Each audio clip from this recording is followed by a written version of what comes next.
tell it. People on the streets say Sabrina speaks. Tune into the show, she will let you know. Tell all your friends and family.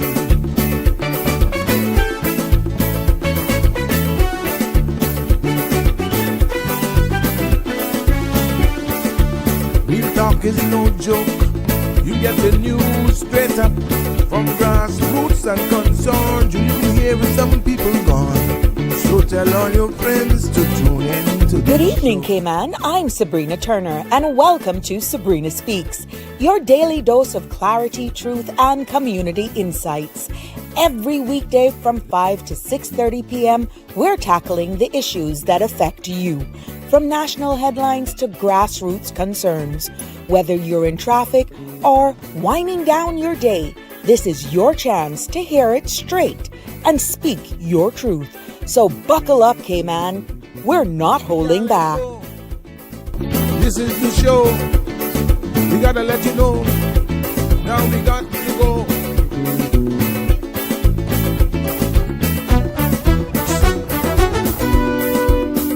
And now here's Sabrina.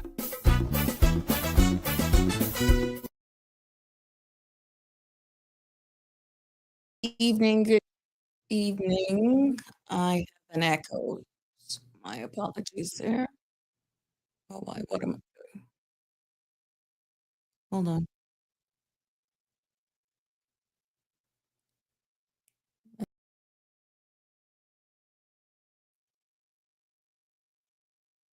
Hi, good evening, everyone. Welcome to this edition of Sabrina Speaks.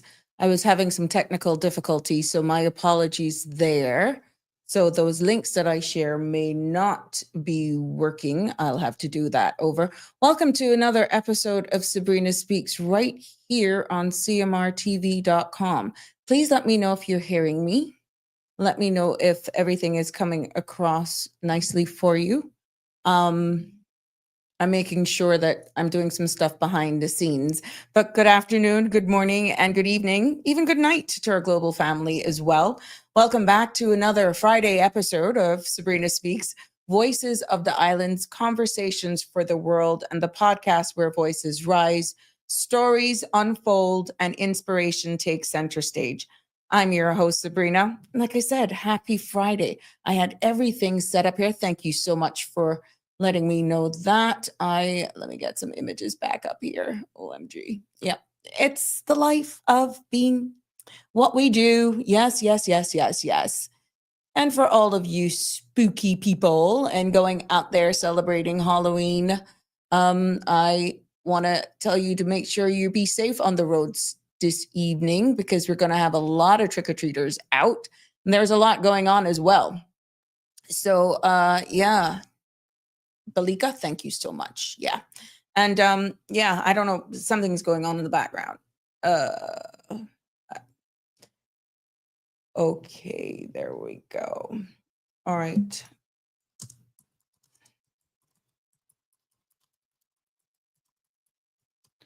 Yeah, so there we go. It is Friday and it's what we do when we go live. You got to be prepared for anything, literally. And tonight we're going to be sharing pretty much a weekend review. I feel like we've done an entire month emotionally. We've been on edge. Our heart still aches with the images that we're seeing coming out of Jamaica. Unfortunately, we're seeing Cuba. We're now seeing some images coming out of Bermuda as well, our brothers and sisters over there. Not seeing too much about Turks and Caicos, though. So, but yeah, we're also going to be turning our spotlight this evening as well to the BRAC. And I may have to share a link with those guys again. Let me just double check something here, guys. So yeah, we're going to be putting our spotlight over there because some events are happening over there in the BRAC, put on by a very young Caymanian aspiring entrepreneur, and definitely getting on the ground and letting her showing her mark and what she's capable of. And I'm so happy to be able to help her and showcase her this evening. That's Samaya Rich over there in the BRAC. We have seen her featured here, speaks very well.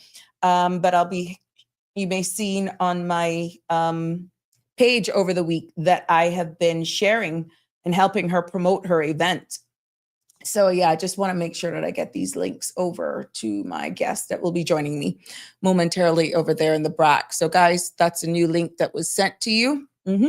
So we're going to be turning our spotlight over in the BRAC, where young Kimanian Smire Rich will be joining us, and along with Mr. Miles as well, because it's in collaboration with the youth, just for a bit. But I'll also be joined about around 5:15 by Dr. Marzuka, and getting an update from him. You know, he's the representative for Jamaica here in the Cayman Islands, and he was one of those part of the delegation that visited Jamaica yesterday.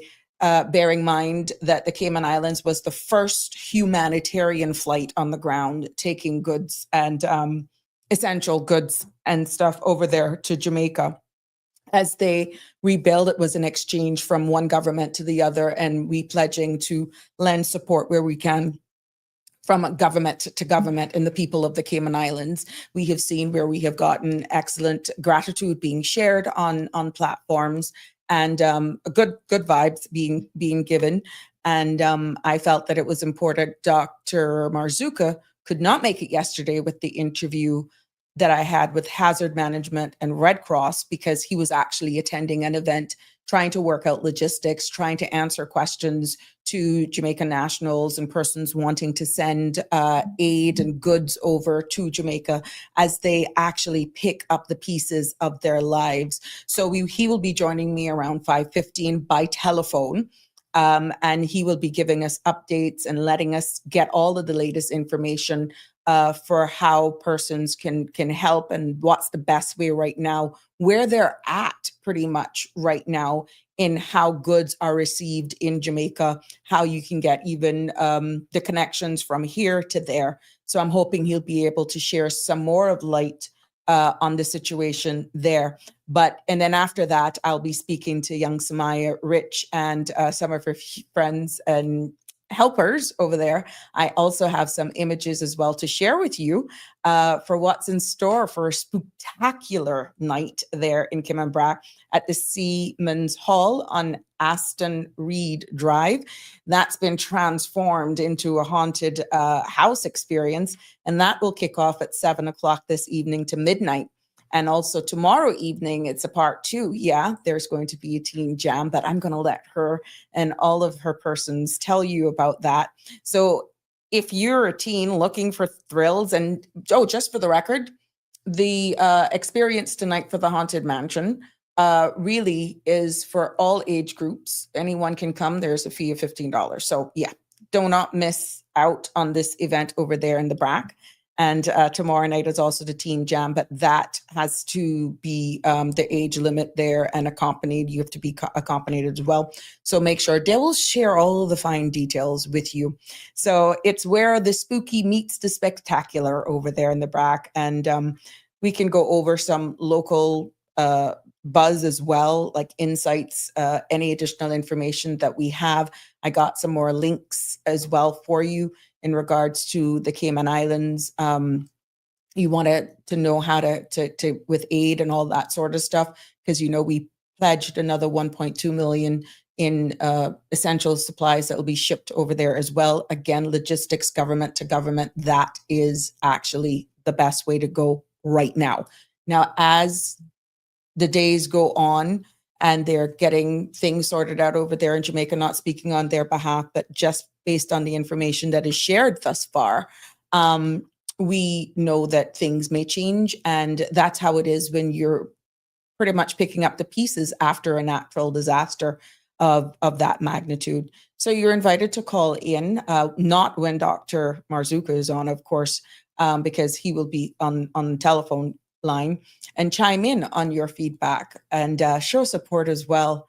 I don't have a problem with you being part of the conversation. Your comments always mean the world to me. 936-8255 is the number to call. That's 345-936-8255.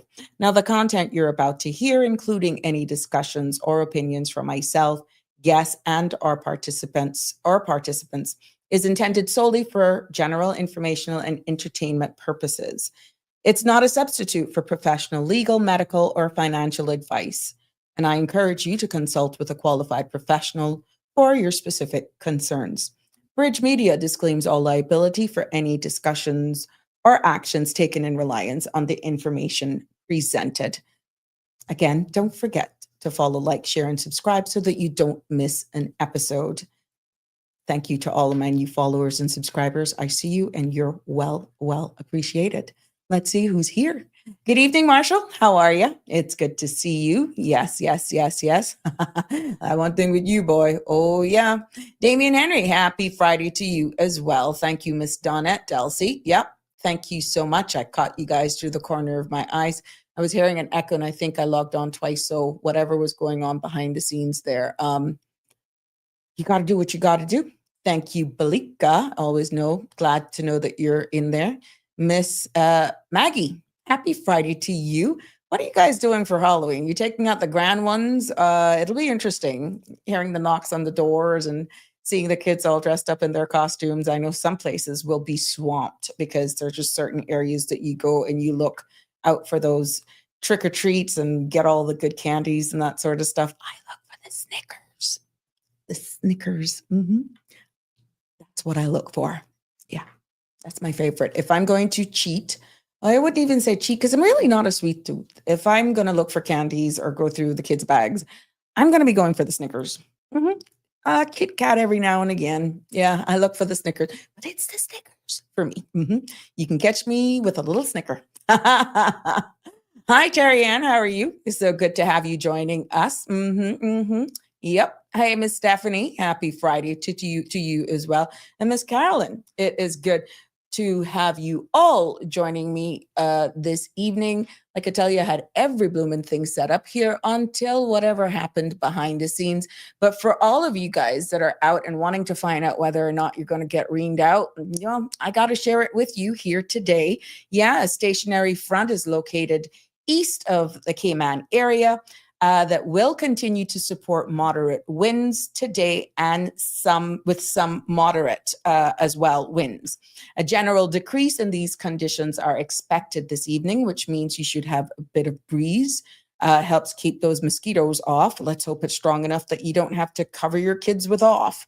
But from Saturday afternoon, and induced trough across the Central Caribbean is expected to interact with this front and move back across the Caribbean area, bringing the chance for some showers, starting with the sister islands and in the afternoon.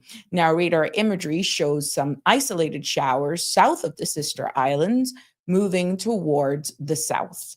And again, I will share the link here with you so that you can get the full weather details for yourself. But you can see where we're expecting a sunset this evening at 5:51, not too long from now, where all the spooktacular happens. Yeah, all the spooktacular stuff. Good. Thank you for that confirmation. All the spooktacular stuff. And you can see where the small craft advisory and all that sort of stuff has gone out. So the winds have subsided that much that persons who love to be on the water can actually go out. So there you have it. And our three-day forecast here on the screen looks to be sunny with the tomorrow. It's partly cloudy, and we got the sunrise at 6:27 a.m. for all of you guys who get up early in the morning. And sunset is expected for 5:50. Sunday, same 6:27 sunrise, 5:50 in the evening. And on Monday, looking in for the Monday already. Yeah, I know you probably don't want to hear it because we're just winding down into the weekend. But sunrise is expected for 6:28 and sunset of 5:49. Both Sunday and Mondays are expected to be cloudy. I think what they call a trough, and not being no meteorologist, is like a cold front is expected. And that was passed over. I saw Brian Shields' report this morning, which, by the way, it's non-tropical characteristics for anymore. So we're not going to be hearing no more, thank you, Jesus, about her. We're threatening any place else right now. It's just people picking up the pieces. So she's moved off Bermuda and gone up north, pretty much going to hit somewhere up in the UK area with a lot of rain. And yeah, so what we're now seeing coming in our area is another tropical system, but no signs of doing anything wonky, just bringing rains. And I know for those who are pretty much now picking up the pieces in Jamaica, that's the last thing they want to hear. But there could be some more rain this weekend coming in the forecast for them. Water temperatures have actually dropped by 3 to 4 degrees, which means she churned up the waters in the Caribbean that was so hot. It's now cooler. And based on Brian Shields' report, we are not expecting anything of another tropical system, tropical storm, hurricane. No, that's not expected. But we still have a month to go, as long as that may seem for those who have been severely impacted by this. You don't even want to hear the word rain or even anything about hurricanes. But yeah, we still got a month to go. So we got to just keep those people in our thoughts and our prayers, yeah, as we navigate this new life together. Happy birthday shout outs to anyone that I may have missed. This week has just been inundated with covering Melissa, definitely getting you the latest information, sharing with you images. I'm seeing where a lot of persons are actually reaching out to podcasters who are on the ground that manage to have connectivity, and they're going through treacherous terrain to check on loved ones and actually show live footage and images of in the rural areas of Jamaica that has been so severely hit. And it's amazing to see how the people of Jamaica are coming together, not even knowing each other, and just pretty much clearing roads, cutting their way through chainsaws, machetes, and they're just doing what they have to do to try and to get to their loved ones. So yeah, but it's amazing the role that podcasters, what we're doing now, I'm doing this live remote, are actually out there once they have connectivity, and they're actually going into these areas and they're recording and sending messages and letting them know, well, we checked on this one, here's their house. And it is quite heartwarming to see that you don't know a lot of these persons that are not in Jamaica or are in another part of Jamaica, but haven't been able to get home for whatever reason, roads are blocked and that sort of stuff. So it's amazing to see the outreach and how everyone is going. Hi, Paul. Tell us what's going on over there in Bermuda. Our thoughts and prayers are with you guys. Everybody was on the edge of their seats. Oh, good. Thank you for reaching out. Let us know what's going on over there in Bermuda. Yeah. Good evening, caller. You're live on Sabrina Speaks. What's on your mind? Good evening. I want to say a happy belated birthday to Mr. Lenny Hugh. Oh, he was Mr. Hugh. Here on Saturday, and he said he wanted to play his last, because he knew he used to like to play ball, and he went and played. He was out there with his 2 sons and some grandchildren and stuff, and he scored a goal at 88. So that's very good. Nice, so nice. Mr. Lenny Hugh, may God bless you, and you may see many, many more, because he came and looked for my husband the other day, and he said he didn't know where he was. I said, yeah, Mr. Lenny, we were out in the bush, because him and Dana and Miss Leslie, they're good friends, my husband. So I saw it, and he was 88, and he still looked good for 88. Okay. And he walked the plane, and he scored a goal. I said, goodness, he said, I'm not going to run as fast as runner, but I said, well, you still did it. Yeah. The all is the field. Yep. For reminding that. I'm going to hang up from you because I got a call. I'm going to hear it. Tomorrow's my niece's husband's birthday, but they're in Tampa. Okay. Happy birthday, Santos Mejia. He's very young, 48 tomorrow, so happy birthday when it comes on Tito's. Okay, thank you for that. Listening.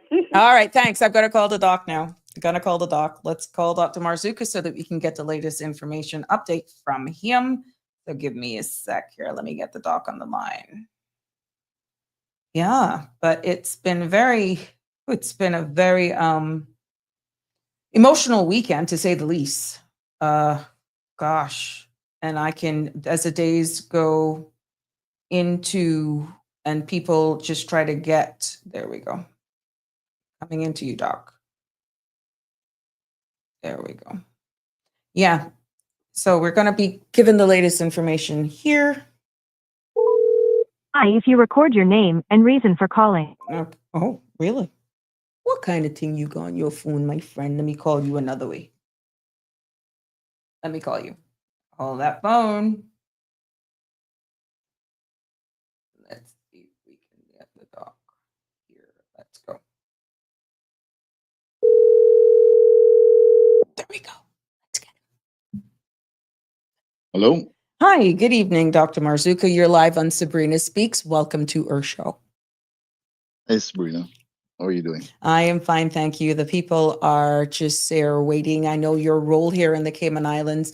What is your exact role now? Because you were honorary consular for Jamaica, correct? Do you still hold that title, or that was something bestowed on you, but you still known as the person to really liaise with if should there be anything in Jamaica? Just tell us exactly what your role is here in the Cayman Islands as it pertains to Jamaica. Okay, well, it's yes, it's still in force. And what the government in Jamaica does is they direct an exequatur. Mm-hmm. It's done through Parliament, and that's given to me, which is presented to the government in Cayman Mm-hmm. and through the governor, really, because the initial background is done through the Foreign and Commonwealth Office. Mm-hmm. So it's primarily, obviously, for any issues for Jamaicans locally, Mm-hmm. for people traveling into the island or being here, Mm-hmm. and for delegations coming in from Jamaica to make the necessary contacts with the local representatives here, Right. and also going from Cayman to Jamaica. It's also my role to make sure that they're well sorted when going to Jamaica. Mm-hmm. And if they have to go for any emergency reasons or any other issues, they usually have me to coordinate that as well. Oh. So it's really, most of the time it's routine, Mm-hmm. and Mm-hmm. it's only in these kind of circumstances where it sort of goes a little bit more. So Right. we do operate an office in the industrial park, Mm-hmm. and that basically handles the visas and passports and so on and so forth. Mm-hmm. So we do have a full staff there, and they work in coordination with the necessary passport office and the foreign affairs office and so on and so forth, so that people can travel as needed. And some people need to go to Jamaica for other issues other than such as U.S. visas and student visas, what have you. Mm-hmm. So there are many reasons why we do need to have people here to coordinate with the Jamaican consulate. Correct. Now, you were on the part of the delegation that went to Jamaica yesterday. Can you tell us exactly, well, of course, your purpose, what you saw, what it means for the people here on the ground in the Cayman Islands, and logistically, you're hearing persons saying, I want to help. I need to send goods for my family. I haven't heard from my family. Tell us exactly where you fill that gap. What is the latest information you can give us from your role, your perspective on that trip yesterday?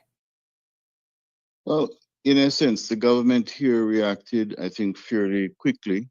They really, I mean, we had conversations actually before impact. Mm-hmm. So I think the premier, when he first contacted me, there was, and to, I guess, create some sort of background of previous incidents that were similar, that they could anticipate what the requirements would be Mm-hmm. if such an impact hit Jamaica. Mm-hmm. And so once they called me in, I made necessary plans that if it became an emergency, how the travel would be done. And as it turned out, Cayman was the first flight in Mm-hmm. to relieve in Jamaica. And as the airport opened, we got in, I think, somewhere around 8 a.m. And that was the first flight in. And it was followed by, I think, 2 or 3 more aircraft for that day coming into Jamaica. Mm-hmm. So the plan really is to make sure that there's a coordination, that the government is going to be received, Mm-hmm. and to make sure that the representatives there acknowledge the receipt of what was provided, and it was consistent in what the disaster team in Jamaica is requiring at this point in time. Mm-hmm. So there are certain things, as you understand, being in government before, that the basic requirements are sometimes not genuinely understood, Mm-hmm. where the first and foremost is food and water for people, Correct. and then electricity comes somewhat after. Mm-hmm. But it does need some other things to be done, and there will be the need for medical attention and the need for roads to be put back in, and create more communications So all of those things were badly damaged, but they can't be fixed in one day. Mhm. So while we traveled over Jamaica, you saw not much happening in the corporate area, which is the Kingston, St. Andrew area, and even extending as far as Portmore, very little damage was done. Mhm. However, on the other side, on the western side, there was severe damage. Mhm. And some of the older communities, that structures were not as, I guess, modernized as some of the other places, such as Black River, suffered severe damage. Mhm. And some of the buildings completely blown down, not just the roof, but the entire building collapsed. Mm. So those things will take some time. So if we were to send things down for one particular person or one particular building, it probably would not be a good time right now. We need to get the basic stuffs done first and make sure all the communities can be fed, they have water, access to electricity when possible, and then able to communicate. I know they mentioned yesterday at the press conference that Starlink was coming in to Yeah. provide, text messaging, not audio and not video, but text messaging. So And going back to also the old delivering, days of SMX text, as we know. well, so, yeah, exactly. And also doing some generators and large batteries with solar power to provide charging points within various communities. Mhm. So, Mhm.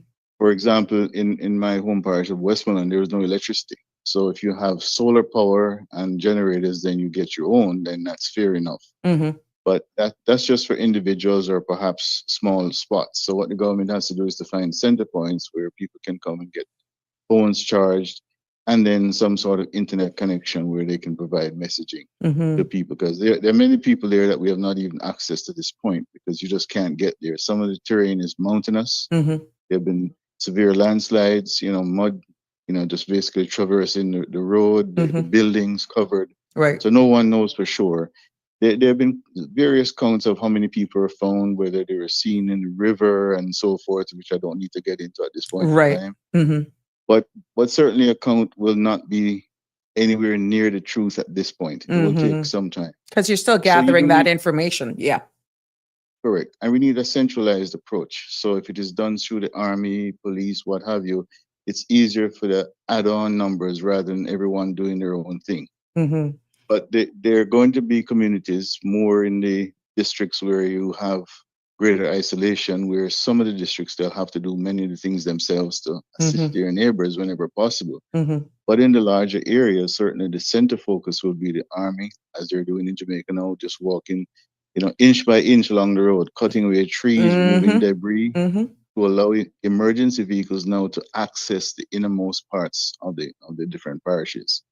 So you will be taking some time, and if you need to get something to your family, perhaps the easiest way is if you can get on the flight, you take it yourself. Right. Right now, the last thing in the world you want to do is to clog up the cargo system with things that are for individuals and not for general use. Mm. So I think hazard management here has been in coordination with their counterparts in Jamaica, and they've been given a list which I think is available through our website, and I think hazard management here has also been updated. Mhm. There are items on that list that are then centered, basically what is required now, and there a manifest is created, which is sent through to the central agency so they know what's available, Mhm. and then that is shipped in so they know when a particular cargo shipment comes in, what is in it, so they Mhm. can utilize it as necessary. Mhm. So you don't have large containers sitting on a wharf somewhere, which I experienced in 1988 in Gilbert, where we had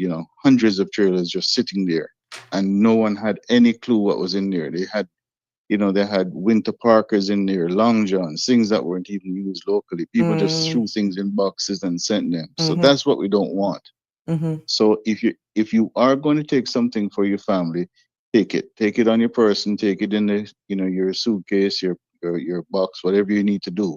Mhm. But if you keep sending trailers and no one really knows what's in them, we're going to have a problem. We're going Mhm. to mess up the port system, and then no one is going to get what they need to get in order to get that basic back in, which will take time.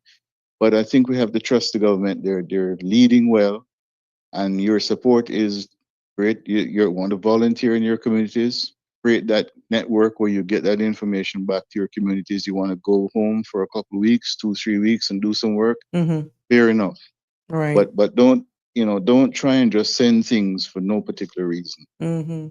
Yeah, that's good. Well, what would you say to those persons who are just like angry, almost as though you're telling me everything has to go through the government, but I need to make sure that my people get the stuff?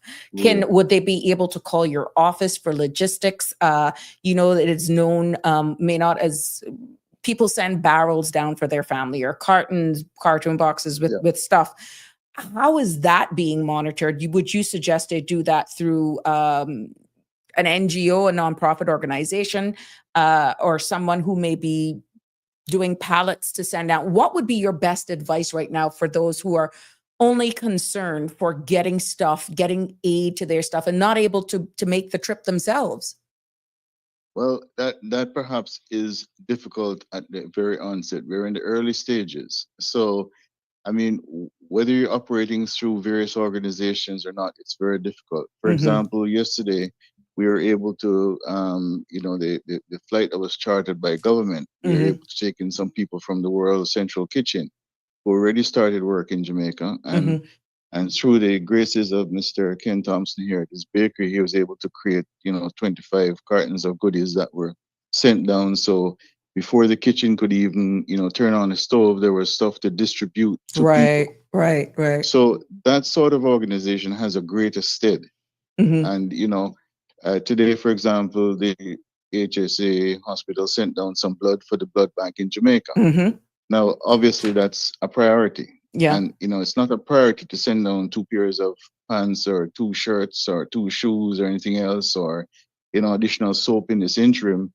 Those are things that probably are not a big priority in the first few weeks. Yeah. And it will get better. We will provide more information. The consulate, I think, has provided information on the website.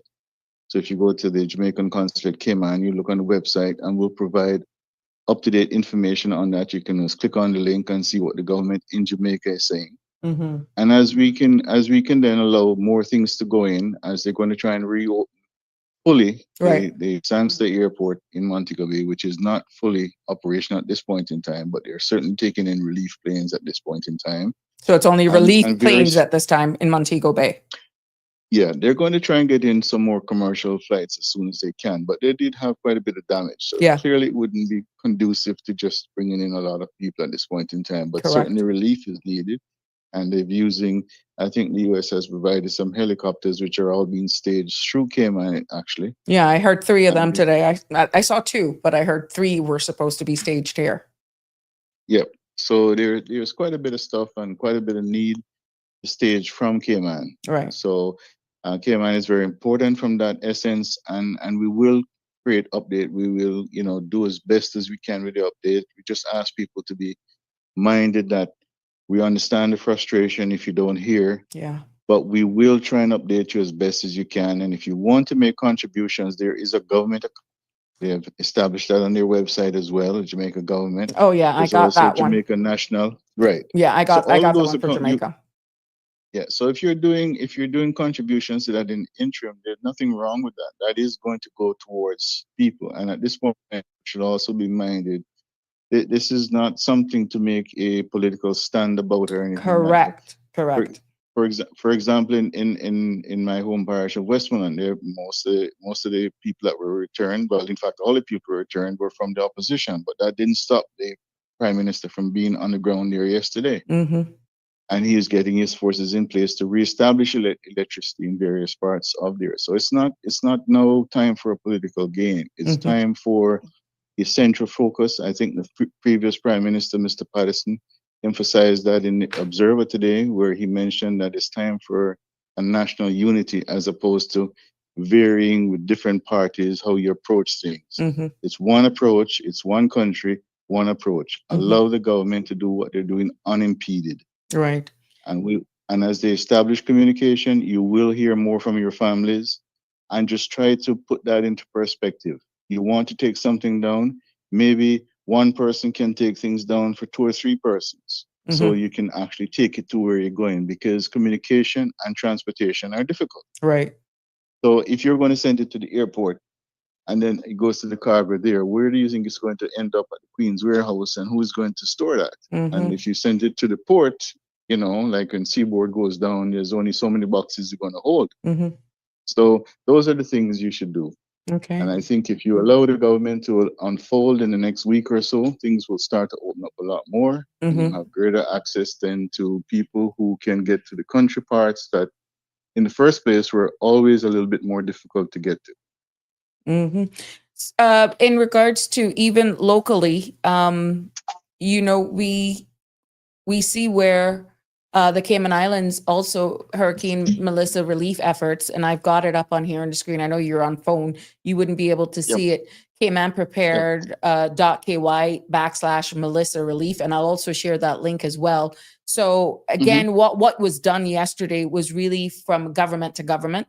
And you've heard the doc already said, Dr. Marzuka already said how it works now, because commercial flights are now being allowed back in through Kingston, and Cayman Airways resumed those flights today. So they're not saying don't take for individuals, but you have to be able to take that on your in person. Right now, and that's the guarantee. Yeah. You don't have to worry about whether or not your family members will get it or not if it's done in that fashion. So any other information or phone numbers, let's say for your office, for the Jamaican consulate office? Do you know that off the bat? The same 9499526. That hasn't changed. We'll continue, and if needed, I spoke to the Vice Consul Lane Harris, and she's, I guess, looking to get additional folks to assist with phone calls coming in as well. Right. In fact, one of our staff members got stuck in Jamaica because of Melissa. Oh, so it's been very difficult I for, can imagine. A small group in the office to be, going back and forth answering and then doing the routine things that are also required. Right. So, but it will get better, and it's going to get better fairly quickly. In terms of being able to take things in. So the key thing is do not get frustrated. Right. It will get better. Good. Well, Dr. Marzuka, thank you so much. This will be an opportunity for you to reiterate any pressing things that you'd like to repeat, so the person will realize that it's not that you're barring them from getting stuff from their family. It's just logistically right now. What was done yesterday morning went down with key essentials. It was government to government. But now that Cayman Airways has resumed their regular flights to Jamaica and any other information, it's best right now that you actually try to go and take stuff immediately for your family. Or if you know that somebody's going down, I guess there's going to be a lot of overweight, right? Well, if the airline can't take it, then obviously you're taking too much at this point in time. So Cayman Airways is probably going to be doing a certain amount of stuff going down generally from maybe some of the agencies here as well. So they may limit their ability to carry certain things on board as well on the same flight. So just try to be reasonable, get the basics as basic as you can, and you take that in and do as best as you can for family and friends. Correct. Now, being someone, didn't mean to cut you, being someone from Jamaica, when you flew in and left yesterday, I'm quite sure you have images of what you're accustomed to flying over. What hit you yesterday as you arrived in Jamaica, and what the landscape looked from your plane? Well, coming in, really, we really wouldn't seen a whole lot necessarily coming in from the western side. But it certainly got a whole lot better as you approach Kingston. And Kingston fairly looked almost normal, to be quite honest. The only thing different I noticed on the road is perhaps traffic wasn't as much, because clearly schools and so forth weren't running. Correct. And the buses weren't all over the road. So it was a little bit quieter. So a little bit more serene. But I think the key thing I found is government was very focused. They, obviously can't take, calls and be burdened at this point in time. It took us, it took a lot of effort here just to get the one trip sorted out. So, but that's it. And some of the images the Prime Minister was shooting back and forth, and the videos that were shared with us while we were there were just astonishing. Oh, really. Wow. And you can't imagine. I mean, in my hometown, Manning School, the front building, which is the older structure that's there, just completely flattened. It's completely, that's it. It's just completely gone. My high school I went to, Monroe College, severely damaged, barely recovering from burial, and now completely smashed again. So here you go. So there are many pictures like that. The hospital was damaged in Sabamar. It's obliterated in Black River. So mandible suffered at their hospital. So there was quite a bit going on all over. So government really has to be the center there to get back those things, and they Mm-hmm. will require help, and that's where we come in. We can volunteer and then assist. Mm-hmm. Okay. So we'll do the best we can locally from the Jamaican consulate itself. We'll do as much as we can to provide information, update the website as best we can. And as far as getting new information, we'll be as proactive as we can. Correct. Now, with the PTSD and even those most seasoned professionals, even our elected leaders, who all Yeah. actually experience this, and what keeps repeating is, "I've never seen anything like this in my life. I've never experienced Correct. anything." That is that I've never seen anything like this in my life. And it's not what they're saying, it's how they're saying it. It's like they are in shock. I'm seeing shock. Yep. Do you mentally, what do you think is going to really descend on these people in the coming weeks as reality makes itself that what you knew as your norm is no longer your norm? It's going to take a while. Well, I think what you have to look at there is that it's always going to be that shock. Yeah. I mean, so one of the politicians, I think, mentioned it's like Gaza, except it was a hurricane. It Oh, wasn't wow. it, it wasn't people getting bombed to death. It was Yeah. somebody Correct. was sitting in their home, and basically the wind came through and then the water came and damaged them. Yeah. And that was and the terminal velocity of those sheer wind forces must have been extraordinary going up the Correct. hillside, because Correct. it hit at something like 185 miles an hour. Yeah. Yeah. So you probably 250 easily up in the hillside when Wow. they took care of some Amazing. of those homes. Yeah. Yep. Anyhow, Doc, thank you for your time. Thank you for No all problem. that you do. We appreciate it. And I'm quite sure in the coming days and weeks, even months, we will be hearing how we help our brothers and sisters put the pieces back together. But big shout outs to yourself, the Cayman Islands government. That has been expressed by those worldwide for what part we had to play. And again, you are the key to the city for us. You're the bridge to Jamaica, and we thank you for your service, sir. Thank you so much. Well, just to mention one thing, that the more important thing is that, yes, the government did do the delivery, but it is from the people of the The Cayman Cayman Islands. Islands, yes. Yeah, it is. So, and that's duly noted. There we go. Thank you so All right. much. Thank Be you so much. safe. Have a good weekend. God bless. Bye-bye. Bye-bye. There you have it, ladies and gentlemen. And I'll put, for the sake of the audience here, that there is an official Cayman Islands website. That's caymanprepared.ky/Melissa Relief. I shared it in the link below for more information, or again, how to logistically get stuff there to your friends and loved ones. But I hope that for those of you just joining us, that was Dr. Marzuka, who is the liaison person, who's the honorary counselor here for Jamaica. And he was a part of the delegation that went to Jamaica yesterday. And he was just telling us exactly what it means, why it was important for them to go. He was on the ground and he saw firsthand exactly what was going on. And as we continue to help our brothers and sisters rebuild, our thoughts and prayers are with them. The image that you see me have on the screen was actually the essential supplies being loaded onto Cayman Airways around 4 or 5 o'clock in the morning. They left at 8 yesterday and they came back. So this is all branding the people of the Cayman Islands on our national flag carrier. Will make history in this historic event that took place in Jamaica as the first humanitarian aid aircraft that landed on Jamaica's soil yesterday. So Caymanians, be proud. Every Caymanian should be proud of how we band together and came through. Yeah, so there we have it. But I want to thank again Dr. Marzuka for sparing us some time this evening. And we saw where, yes, we've got a comment where blood was being taken, donated today. There we go.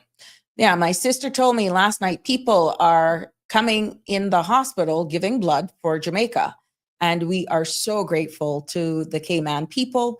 We're so grateful, thankful to Cayman. I love you and appreciate all that you're doing. Phil, From Bermuda. Yes, Bermuda survived another hurricane. No reported damage to home, no injuries. Approximately 9,000 customers right now are without electricity due to fallen trees and power lines. Winds were 50 kilometers. That was gusts of up to 85. As Melissa passed 100, 100 miles.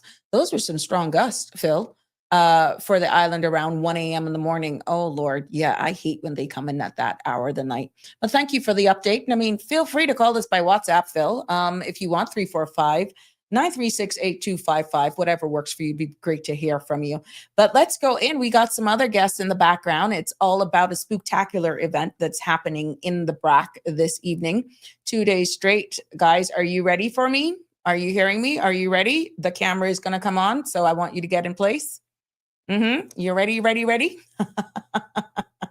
I want you to share that with, if Mr. Miles is going to join, just forward that link, please, LaShawn. Just forward that link. So I'm going to bring you in. Samaya, are you ready? Just shake your head if you are. Yeah. Okay, there we go.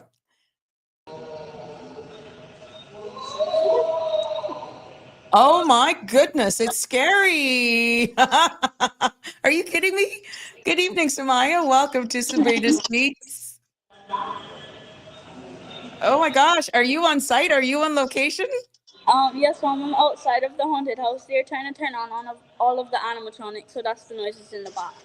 Oh, so tell us what's in store for this evening. I'm not there, but I'm excited for you. So this year we're kind of turning it into.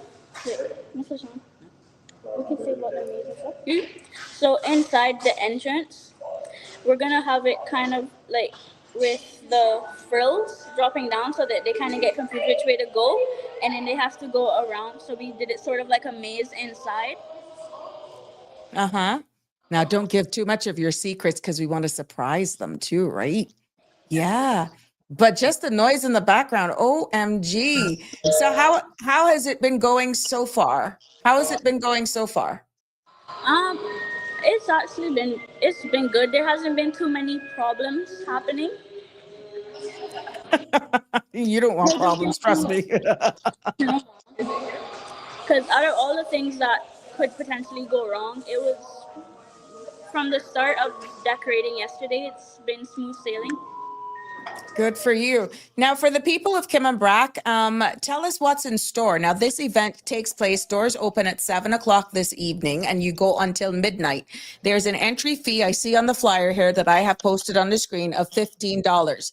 Tell us more. How would you like to tell people? This is your second time doing this, is it? Second or third time? Yes, Mom, this is my second time, but this year it's bigger, and we're doing 2 nights instead of 1, and we're opening it to the public instead of just the teenagers. Oh, wow. So no age limit for this haunted house experience, but tomorrow night, Saturday night, is night 2. Tell us about night 2, the Teen Jam. Night 2, because how we did our haunted house last year, we ended it in a party for the teens. So this year we're doing that for night 2. It's still going to be open to the public, but this time instead of closing at midnight, the haunted house is going to close at 8, but the party for the teens will go on until midnight. Okay. Now I see on your flyer here, again, both nights are $15 entry fee and chaperone. So for the Teen Jam, I'm assuming there's an age limit. Can you tell us the age limit for that? Yes, Mom. For the age limit, it's from year 8, so that would be, I think, 12 or 13. To year 12. So year 12, I think that ends at the day 17. Okay, so For those who are still in high school. Okay, so years 8 to 12 only will be allowed. And this is all happening where in Kimmenbrack? Tell people where they can find this haunted mansion. Tell us where. At the Siemens Hall on the Bluffs. Now, I got some pictures here. I'm not so sure what you're seeing. Oh my God, that looks gruesome. Can you tell me what that is? Are you seeing it? Oh, those are the body bags that we use the garbage bags to make. Oh my gosh. And whose idea is behind all of this? You, oh, look at that one. Mr. Sean's cousin Miss Bianca. She came up to help us decorate this year. So we bought more decorations this year as well as some of the ones from last year, and we kind of, as we go along, we make stuff up.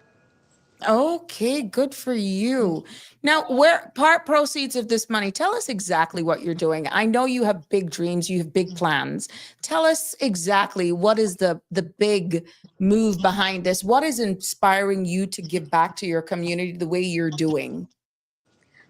Well, for me, there's not very many activities for us to do here on the brat for the kids, and if it's for the youth, it's mostly for like the children and not the teens. Mm-hmm. So, and I know that they like the teen jams every once in a while, so I do that to Mm-hmm. give them something to do. What do you see in the future for yourself, and how you will continue to actually contribute to the Sister Islands? And that includes Little Key Man. Um, The sky's the limit for you. the foundation that I hope to create, Mm-hmm. it's a non-profit, so every time that we whatever money goes into it, we use that for other events that we do, Mm-hmm. and then hopefully by the time I Mm-hmm. graduate, we can use the money in to help someone with school. Okay, there we go. So again, you have it for all of those persons, and I know I got a big fan base over there in the BRAC, and so does Samaya. Samaya Rich and NYCP presents Haunted House, and that's taking place tonight and tomorrow. Doors open at 7 p.m., and that's at the Siemens Center. That's Aston Ruddy Drive in Cayman Brac. Oh, what the heck is that? That's my brother. Oh, hold on. We got to see this. OMG. Come on, get in the frame. Let's see. And you're going to be scaring people, I'm seeing. It looks as though you're having fun, Samaya. And I'm hoping that a lot of people are looking to have fun this evening as well and tomorrow. Yes, ma'am. Yeah, there we go. Thank you for that sneak peek. Ah, so as we were saying, food will be on sale by the NYCP. That's the young. Tell us what the NYCP means. National Youth Culinary Program. Thank you. Ano gabi, haven't chicharong too? No. I know somebody's listening and they want this chicharong. They want this blueberry chicharong. But yeah, that is so good. I'm so proud of you guys. And tonight again is open to the public. That means all ages can attend. $15 is the entry fee. The doors open at 7 p.m. We also have a family pack as well. So if it's a group of 3 adults, you can get in for $40. Oh, nice. So you got you go, girl. You got package rates there. Good for you. For the children, if it's 3 to 4 children, it will be $30. Is it? $30. Okay. All right. Anything else you would like to leave with us? We got a caller online. So before you answer that question, good evening, caller. You're live. I don't eat my chicharron from Hurley. Oh, you eat it? I got my chicharron and I just I couldn't eat all of it right down by me. I don't eat it from Hurley because it didn't want to tell me none. I don't eat it. Do all about that. I told Jamo that I won't get it at this right down by me. I told Jamo Turn down your get TV. it, I won't get it from Hurley and I don't eat that. Yeah. I listen. Yeah. Thank you. Thank you.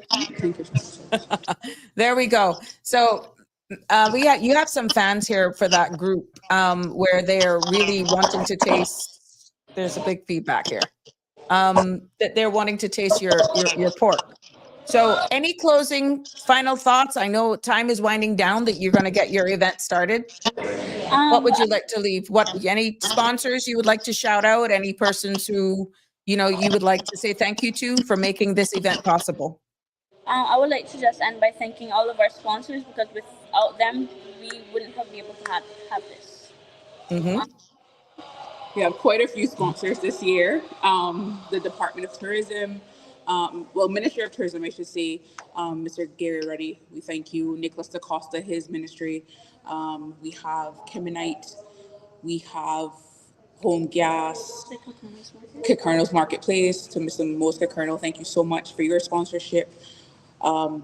There's a long list of sponsors, so we thank you, thank you, thank you. We thank you guys for all the sponsorship. There's a long list, so once this event is over, we will put out a proper thank you for Yeah. but we appreciate it. It's second year, and this year is very big, so we forever grateful for the sponsors.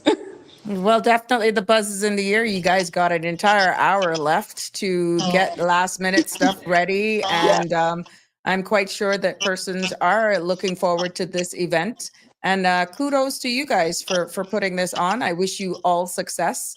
And like you said, without the sponsors, it wouldn't be possible. Congrats. Thank you. All right, thank you. Thank you. Thank you for sparing the time. Bye. Have fun, guys. All righty. There we go. Let's kick them out. Oof. Oh, so there you have it. You see the young people. You see what they're doing over there in the BRAC. Look at these images. That is our youth. That is our youth putting on clean fun. It's Halloween, and they're doing what they can do to entertain themselves. Again, all with a foundation that Samaya Rich is trying to build over there as a young person herself. And she has a vision. She has a plan. And to see that she's doing this and making a stand for her community, I applaud her. I also thank all of the persons who actually believe in her to make events like this possible. All of the corporate sponsors to government who support her, I want to thank them. And for the Young People's Culinary Department, you know, Mr. Miles, Mr. James Miles were on here yesterday, and for all that they do in giving our youth a chance, to everyone who is a nugget and a gem in our young people's lives, we want to thank you for all that you do, because it gives these young people an opportunity. It gives them a chance. And, you know, you are pouring into our future. And somebody has to give them a chance. Otherwise, they can fall very easily along the wayside. Yeah, so it is what it is. So again, for all of the people in the BRAC, thanks to Samaya Rich and the NYCP presenting Haunted House. And that's taking place at Aston Reed Drive in Kim and Brack. That's going to be at the Seaman Center. The doors open from 7 o'clock to midnight tonight.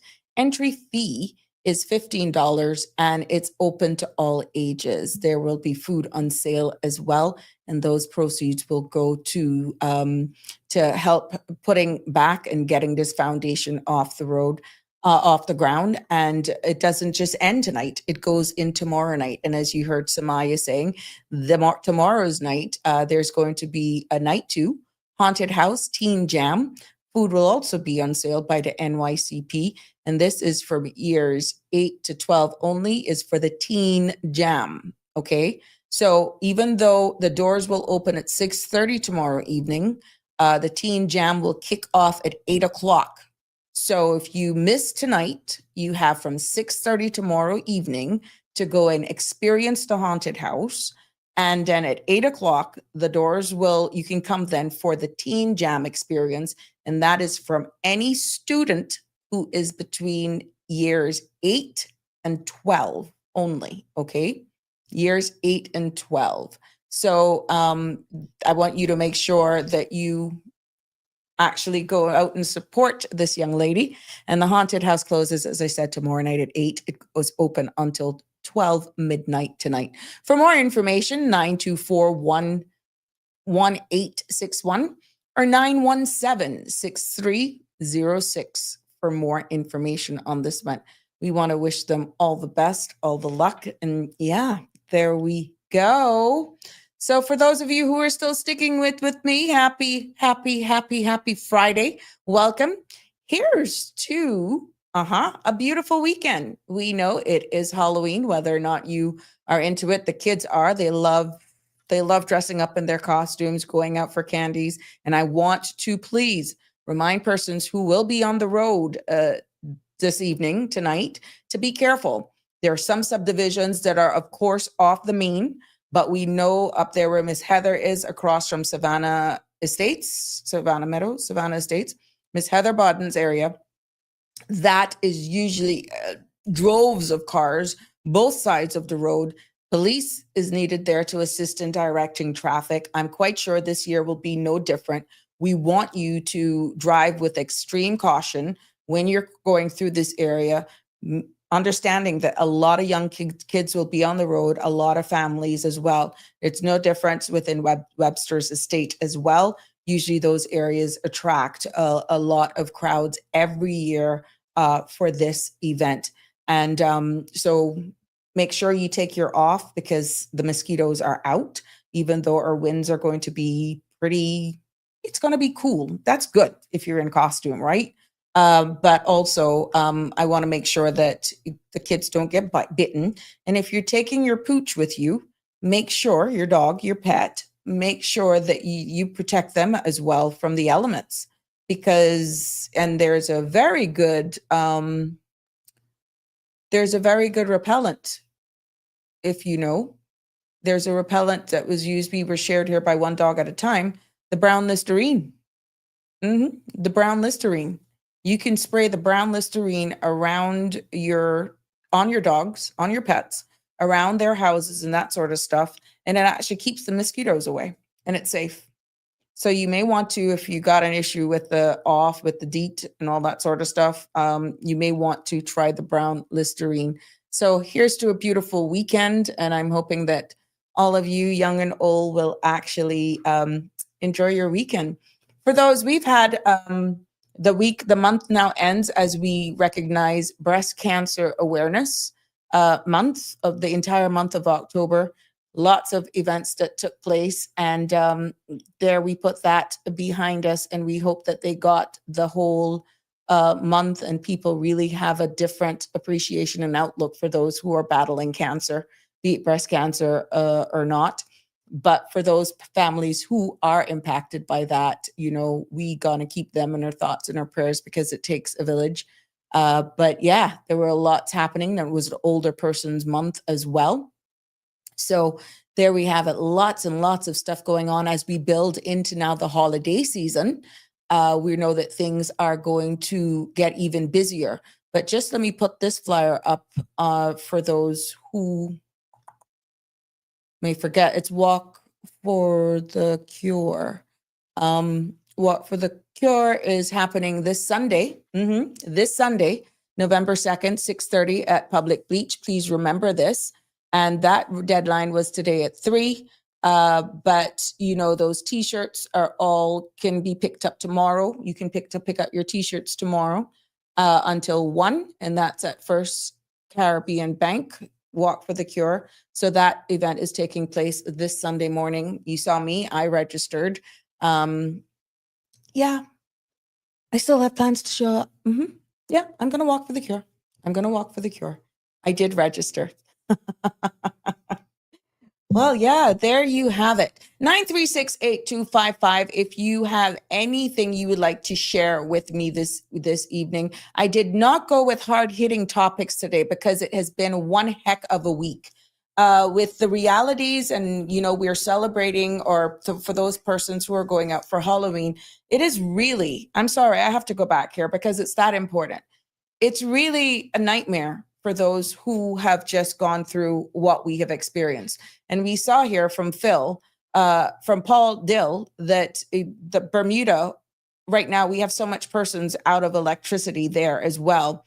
9,000 customers right there, right now, are out of electricity. So when we are actually in our homes and seeing everything that's happening around us, I want us to just reflect back and just be so thankful for life, being so thankful for where we are, and not take life for granted. The heart-wrenching images that are coming out of Jamaica, oh my God, it's really something to behold. And at the end of the day, there's life.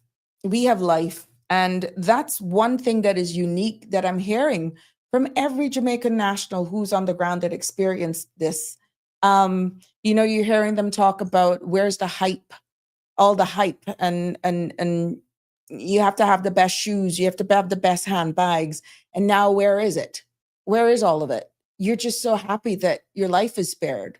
And for those that can't get in contact with their loved one as the hours tick, you can only imagine what they're going through right now, not being able to hear from their loved ones, and how heart-wrenching that must be for them.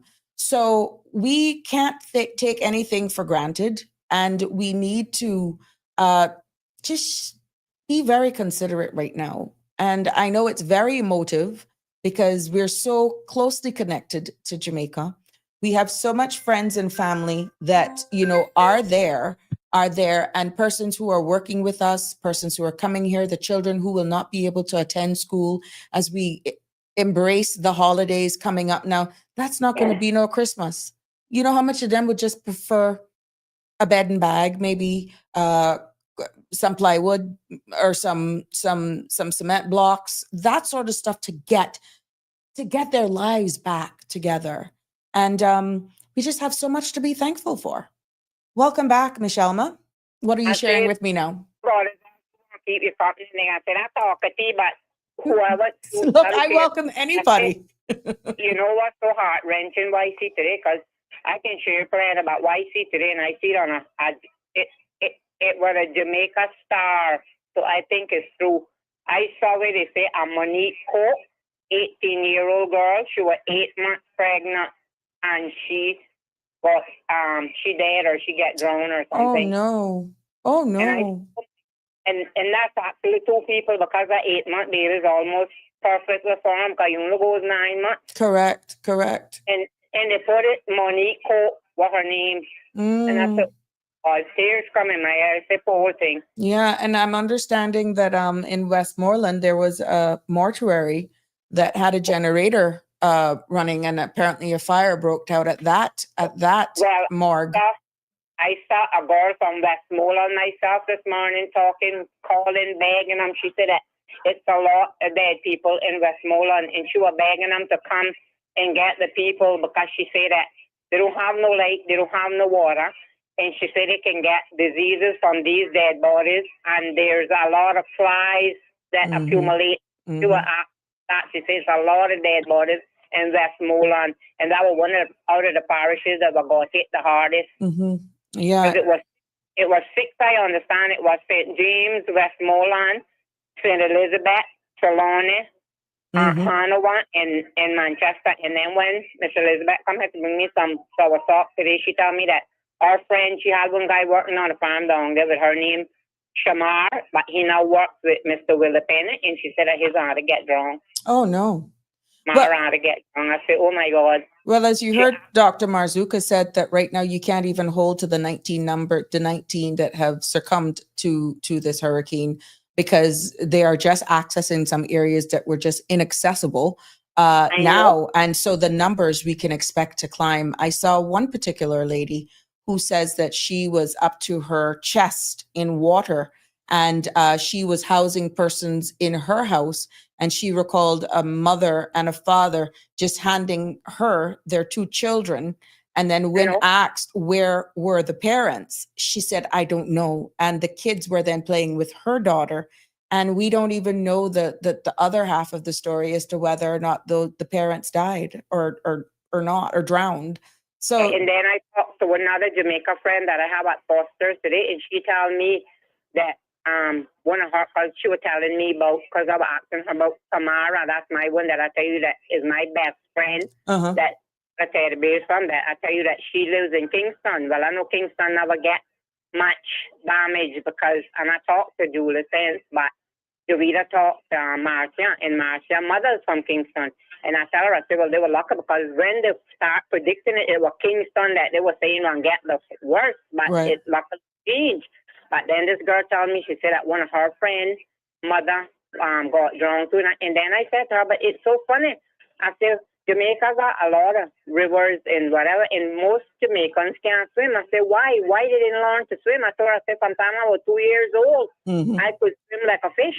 But how I could swim is because when my 3 sisters had boyfriends, right?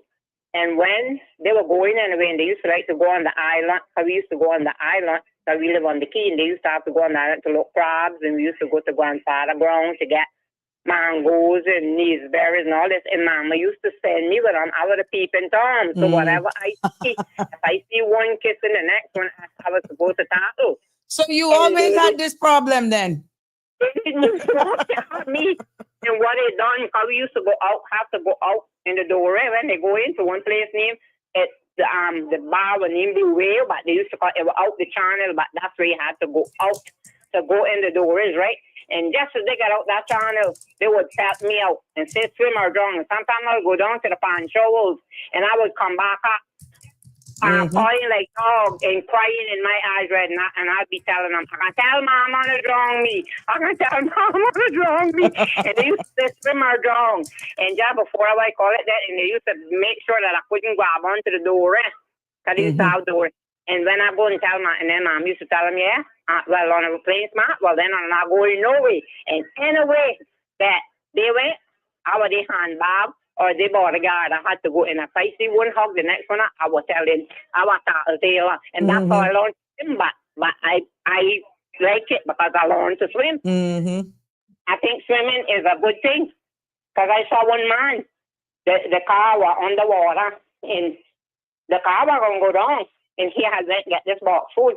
But he can't swim, but he climbed out of the car window and was up on top of the car. But then he bought food, man. And he said he never eat the whole day, but he wasn't go down with that food.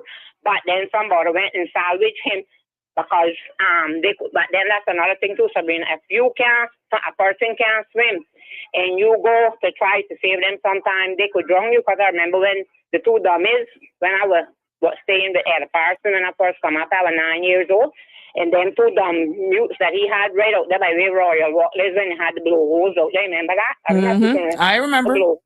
Yep. I used to go down this blowhole to bed. Before they built up. Send them with me. And I tell them, don't go up, because the blowhole had like a opening that if you go close to it, the current could suck you out to the ocean, right? And I used to tell them two dumb fools to don't go out there. I said, because if I'm going to go out there, I ain't going out there and he ain't drawing me.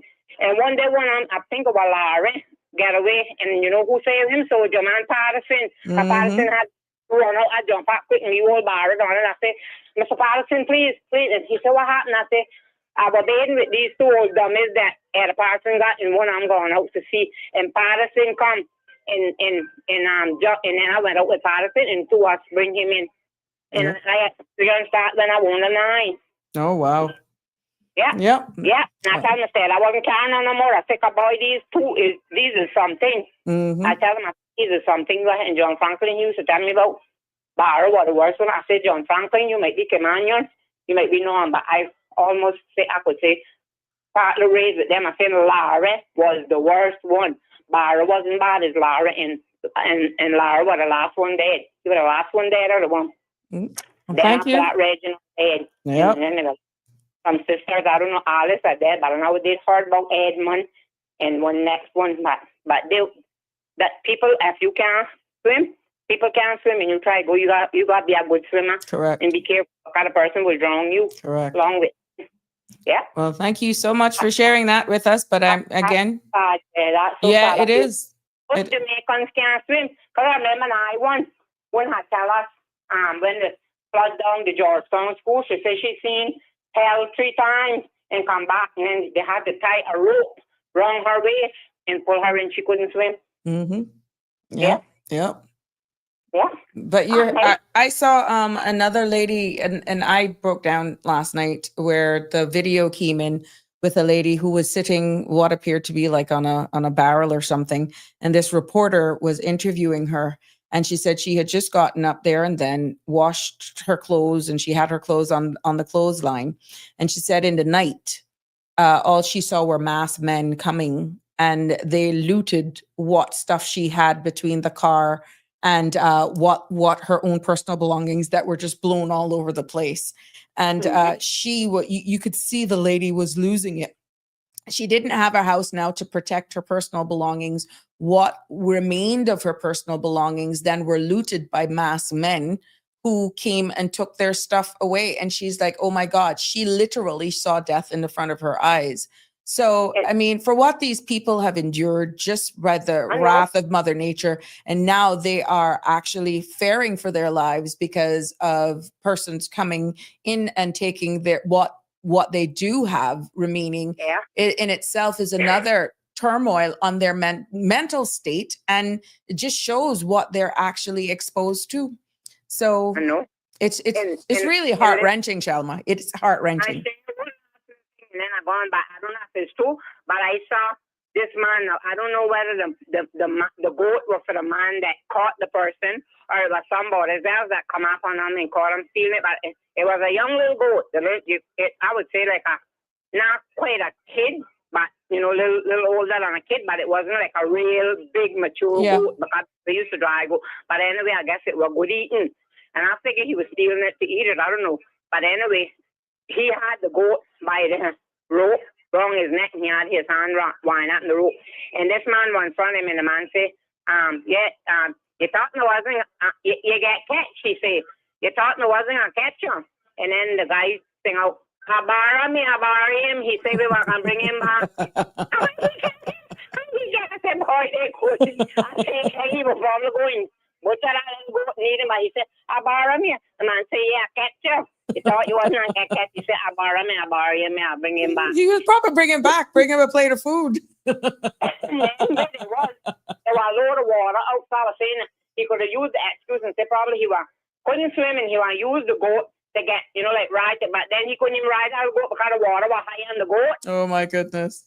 Him and the goat would have got drunk. So I said, boy, I tell you, some people and then some and done out the stealing. No, yeah, sir. Yeah, it is. It's something.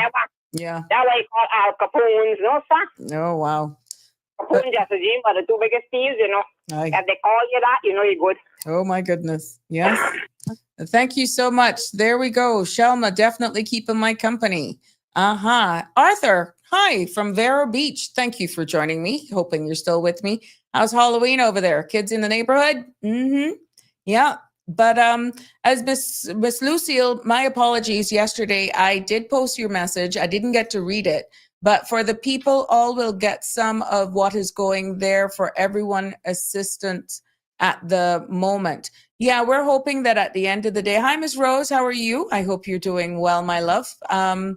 Miss Shalma, it was not too much swimming in Jamaica. It was wash away. It was no chance of swimming. I cannot talk too much. I cannot see. Oh, okay. Yeah, we noticed that there are a lot of persons in Jamaica that can't swim, and that's an island surrounded, but there are quite a few Caymanians as well. I understand, maybe not as much, but based on size, that can't swim.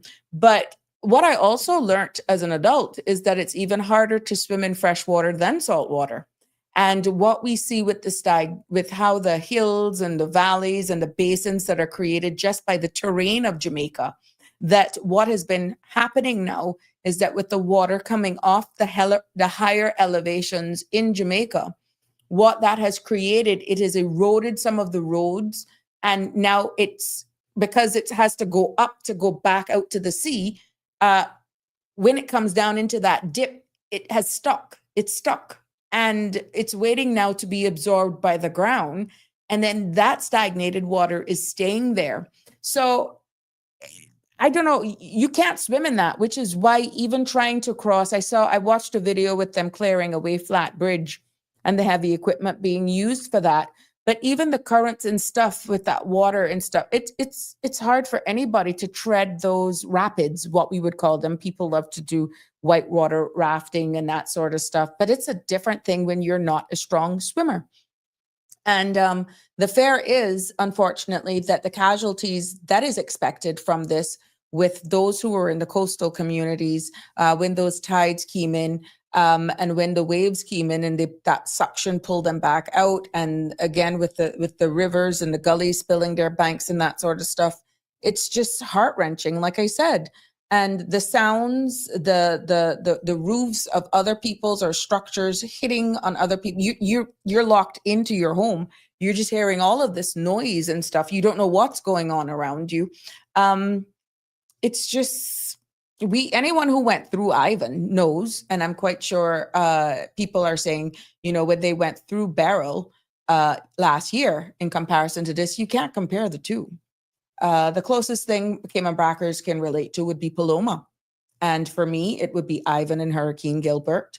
But I don't have any other memories of going through any other natural, like hurricanes, tropical storms, other than that, to say, but who is prepared for this?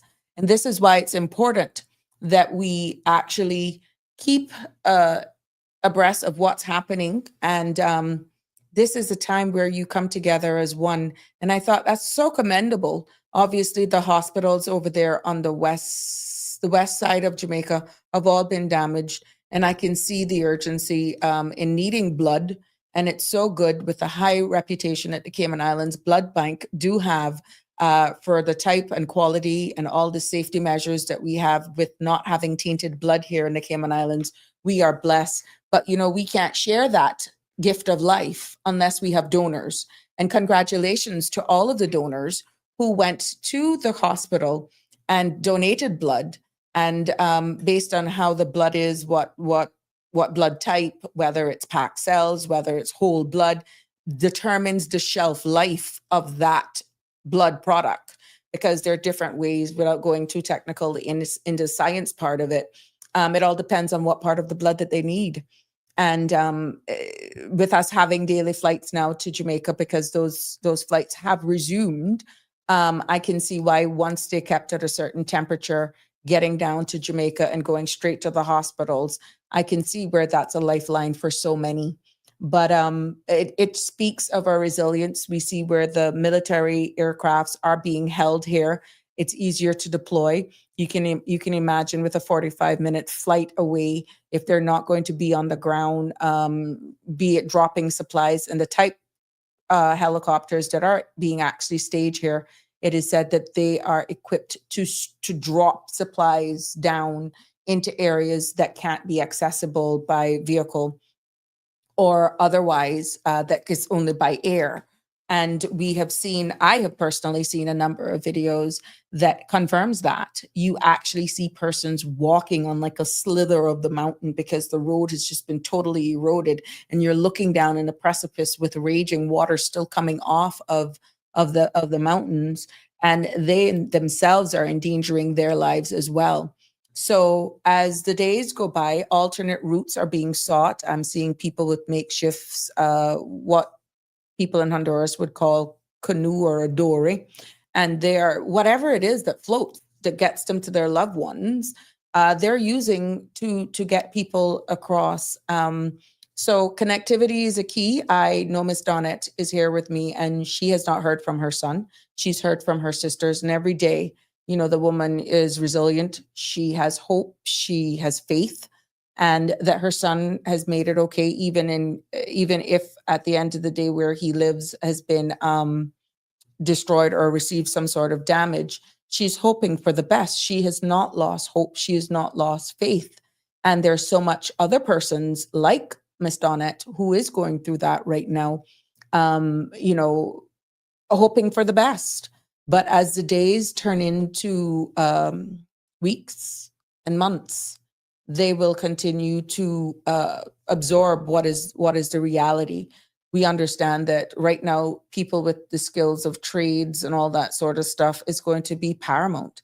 Sharing of resources, sharing of equipment, sharing of skills, more technical skills and stuff is going to be important. And it's going to be hard to say, well, this one, let me deal with this one, let me deal with that one. It's almost like an analysis that you have to look at those pressing infrastructure, your law and order. That's where your police and the soldiers come into play. So your police and the soldiers, that is connectivity with communication. That's going to be paramount of importance. Then you're going to look at your healthcare, and then you're going to look at food. So those are the 5 basic things. And of course, because one side of the island is still operable, where banking shops are and hardwares are not as badly damaged as the west side. Thank God that they still have that part of the island so that the money can continue to circulate in their local economy. So even for those persons who wanting to send wire transfers down and that sort of stuff, I'm quite sure if you go to your remittance services, they will be able to tell you what locations are in operations or not, what banks are operable, and all of that sort of stuff to determine how you will get funds and monies to your loved one. But that's why it's good to keep abreast of your local channels. For the amount of information that is coming out from the government, they're pretty much holding daily, sometimes twice a day press briefings. And I heard Minister Vaz, who's responsible for transport and stuff, he became very, he was insistent that the airport got back and up and running, understanding from a national perspective. I heard him literally say, with all due respect, I don't want to hear about painting of any runway. I don't want to hear that there's a gaping hole in the season right here. Just pretty much enclose it, open the airport. I see that. I felt everything that he said, because it was more than just the operational arm saying, this is what we have to do. This is a national emergency. Can planes land on this runway if the lines are not painted under the circumstances that we are in right now? Yes. What's the problem? Hold your painting. People are not worried about painting of lines right now. We just went through historic hurricane. We need to get supplies in here. We need to have this airport fixed. I don't want to hear about painting of lines on an airstrip when we have aid that needs to come into our country. We need to get people out. Don't tell me about that. So I heard that in his voice as a leader, as an elected leader, and having to really separate. Now that was operational versus elected arm speaking there, that was captured in live. And that's as frustrating sometimes as it can get when you see the operational arm and the elected arm actually trying to deliver for the better good of the country. In this case, he had to say it. It is a directive. In other words, it is an order. This is what I am saying. And I'm not saying this because I am with this color or this party. This is a national importance. When he said that, that hit home. Get all of your politics aside. This is of national importance, is exactly what he was saying in the most diplomatic way he could say it. And I understood exactly where he was coming from. Sometimes you have to just get all of that out of sight and look, because I think there were 9 gates that were being affected, and just 1 gate was impacted by this compromised roof. And they were pretty much saying, no, we can't open up this wing of the airport because of that 1 gate area, but yet 8 would have been fine. So it's quite interesting to see the need and understanding where it's best if we all work together in unison for the greater good of all. And it was quite interesting to see how that played out. But yeah, it's the gift of life. That's blood. So when you look at moving on in the days to come, we know that the Cayman Islands government has pledged, and they will continue to send relief down there in the estimates of 1.2 million, and more supplies left again today, as confirmed by Dr. Marzuka, who's the representative for the Jamaican community here in the Cayman Islands. And what he actually explained is that everything that is being sent right now to Jamaica is based on what they are asking for. Government of Jamaica to government of the Cayman Islands. There was a caller on Sandra's show this morning, and I was happy. I applaud that caller. I don't see them commenting, but I'm assuming a lot of the parents are out with their kids Halloweening, trick-or-treating. There's a lot of stuff going on here this weekend. People were asking for lowered rates to Jamaica during this time, and the caller actually explained that there are a number of parts of airline tickets that actually make up the whole cost, and the taxes for Jamaica that is set by that country where Cayman Airways is going has nothing to do with Cayman. Cayman Airways do not control the taxes asked of by that country. So even if, for example, and I'm paraphrasing here, even if the tickets are for $99, Cayman Airways tickets are for $99, when you add on the taxes of that country, that's what skyrockets a ticket. So unless those taxes, which is a revenue for that country in which Cayman Airways is going to, is lessened, there's little to no control over how much lower Cayman Airways, in this case, can go with their fees. So when the government is speaking now for those persons saying, I would want to go, but it's cheaper for me to possibly send the stuff down by someone instead of me having to pay for whatever the ticket prices is now to Jamaica. You can understand why Cayman Airways is limited to what adjustments they can make behind the scenes of what comes into the whole number that you end up paying for your ticket. So remember, Cayman Airways, they will do specials, for example, and say, we got $99 tickets to Kingston. We got $99 tickets to wherever, but not inclusive taxes and other fees. Again, the taxes was explained. And when it came to Jamaica, their taxes right now are the highest. So whether or not that's going to continue to raise because of them now trying to get stuff back, whether or not for a period of time, the taxes will be reduced, understanding that there's going to be a demand for persons to come in and go out of Jamaica. Now, it would be bad if Cayman, now here, you see, look at that now. What if it was a case now, because we could see demand of persons coming here under humanitarian purposes, what would be the case there?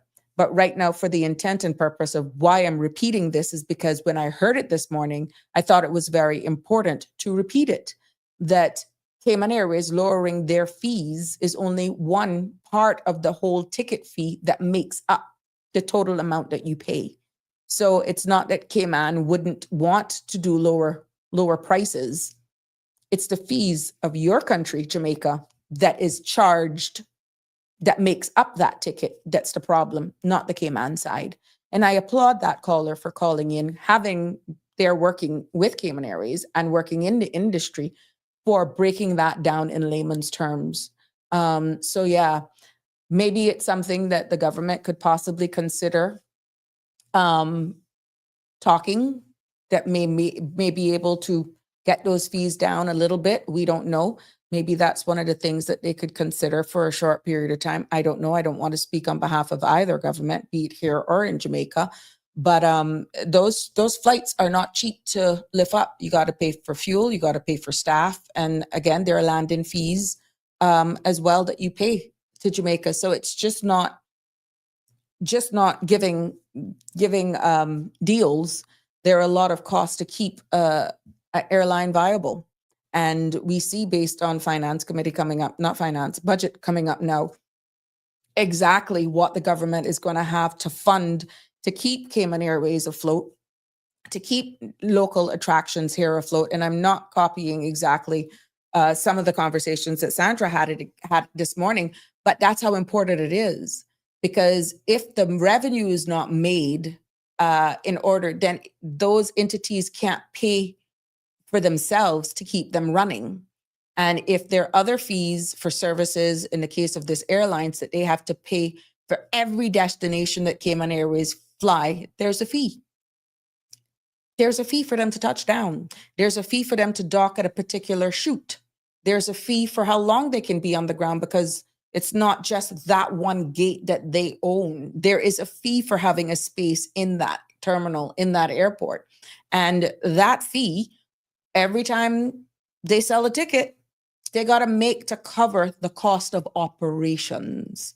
So it's a lot of things. And I would love one of these days to pretty much break it down. And I'm hoping it may not take an entire show, but for persons to understand really what happens behind the scenes and what creates the fare basis in the airline industry, or if there's anybody who knows about it, who worked in that industry. Many persons see business operating and they just see, oh yeah, they're busy, that store is busy, but you have no clue what it costs to operate. You have vendors that you have to pay.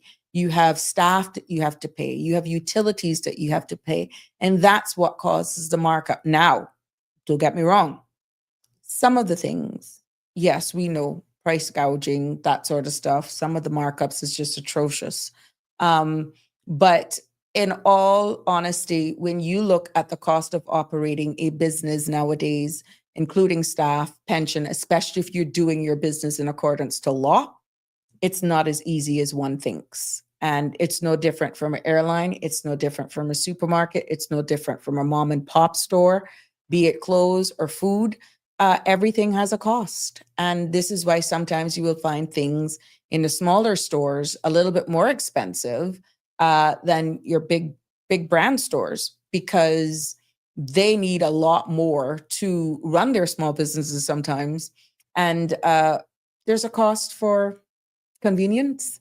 When all the big boys are closed and you need it, that's where you capitalize on it. But in situations like these, like what we're explaining, and people asking for lower fares in tickets, that now is a case where will Jamaica be prepared to take a loss by lowering their taxes that is imposed on Cayman Airways?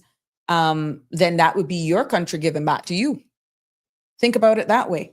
So somebody may want to have the conversation with the Jamaican officials to find out what, if they would be considering lowering the cost of their taxes in this event for a short time, so that then those savings then can be passed on to you who are buying your ticket, because right now Cayman does not have the right to waive those fees, because those bills will still be levied on Cayman Airways as the carrier. Yes, Michelle, welcome back.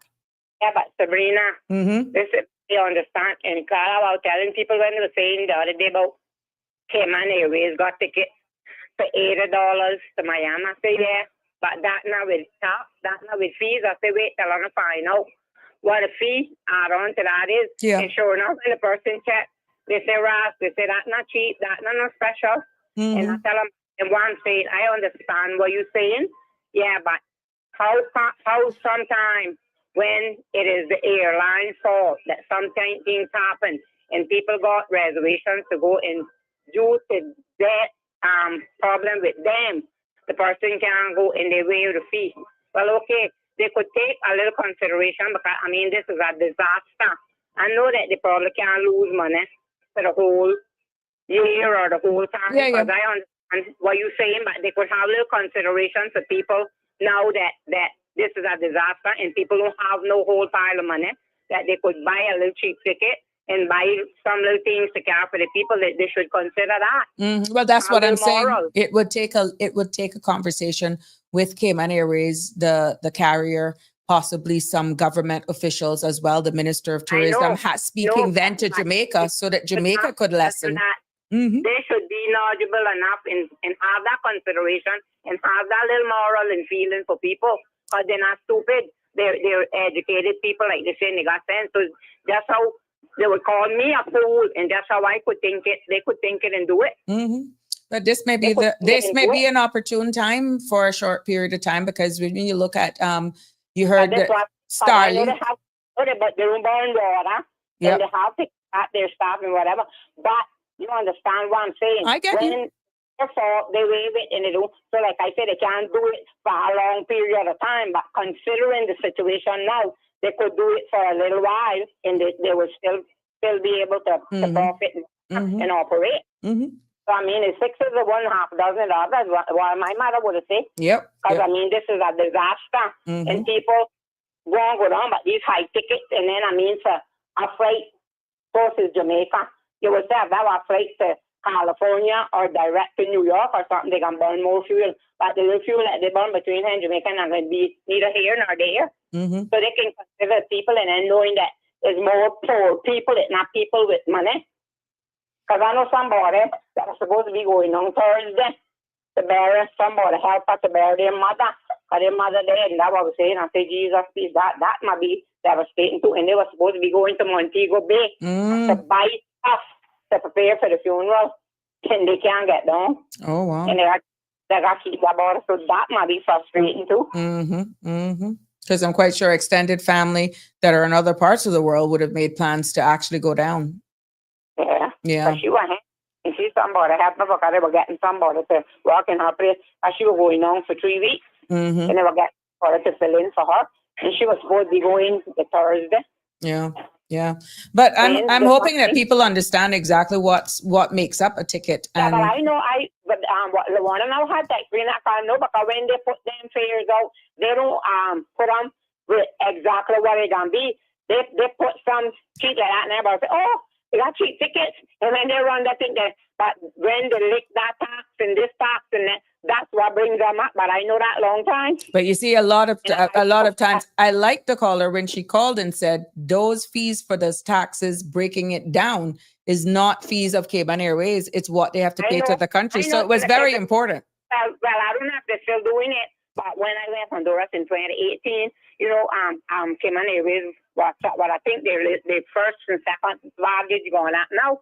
But you were paying more in Honduras than what you were paying. I tell them, I said, but this is same Cayman Airways. I said, I understand your thief, and I said, why are you not charging more for the baggage down here than why paid in Cayman? They said, well, that extra for Honduran government. Oh, wow. That's what they tell me. Yeah. So they were stealing my girl said no, that's for the government, Honduras government. So they might be charging for handling Cayman Airways, and then they getting a little piece bit out of it. I don't know if it's still like that. That's the last time I went down there. And I don't really care if you go down, because you go down there now and you up on the island and you get stuck. You can't even get up and down from down because from that plane crash, they got one little plane running between that. I think they can carry 12 or 13 passengers, and that all would be full to capacity. Nobody wouldn't even give up their seat. Because when my niece dead in Sabre, her sister was trying to get down, and nobody wouldn't give up the seat for that, and she couldn't get to go to her sister's funeral. And then they have a yacht that runs between Bretagne and Banaka. But then if you from Banaka and you go down there to get back up, you gotta go Bretagne, then you still gotta go over to Sabre, and then the little plane is in, then suppose you can't get on Saturday, and so you go down there and get stuck in bed. And as my range brother, I understand just dead down there a couple of days ago, Ainsworth in him or something, because they said that he fell down and hit his head. And he got blood clot, and they were trying to get a plane to take him to Sabre, and they couldn't get no plane, and he died. So I tell him, if you're taking sick in Banaka, you're dead because you're not hard. I have no good doctor, no. One little clinic then stuff, but if you need to go Sabre, you can't get down. So I don't care to go down there. I only got 2 brothers and some nieces down there. Wow. Yeah, but there we go. So you got a 101 on airfares, and thank you, Michelle, again for sharing her experience. And again, that's what she said, and she's talking about when she was in Honduras, what those fees are. So it's quite interesting behind the scenes what happens. And I know sometimes, not all the time, we understand what it takes, and you don't want to just come and just air it, but once people are educated and are informed, certain things make sense at the end of the day. Good evening, caller. Welcome to Sabrina Speaks. Good evening, Miss Sabrina. How are things with you? I am taking one day at a time, just happy. Yeah, Let me tell you same here. something. This week has felt like a month. Yep, it has. Just to see what was coming. Yeah. I have a little perspective here. I don't want to. I'm gonna talk a little bit about airlines because I used to be a travel agent some years ago. But anyhow, the fees, like has been said, are not set by the government here. Correct. Every aircraft that Cayman Airways has that leaves here and goes international, fees have to be paid for landing. Fuel gets paid there because we don't have a pipeline that goes from here to Los Angeles. So the aircraft have to refuel. So all of these things have to be paid. Cayman taxes are different. Their airport landing fees and all that included into that. Their government taxes included into that. Airport tax and stuff. That all of that goes separate. Like you said, if you operate in a business and travel agency, you have all of your expenses on top of that. All of the ticket price goes to the airline. So every month money is paid, or however they have it set up, whether it's every 2 weeks or however it does. If you're a travel agent, you have travel agency, they have to pay Cayman Airways what they owe them because you've sold the ticket. So the money can't stay in your account, right? It has to go somewhere. So that money goes to the airline. This is how the airline pays for the leases on their planes that we have. Okay. It just doesn't fall. The airline is creating revenue, and yes, they are basically resellers of tickets because you're authorized through a travel system.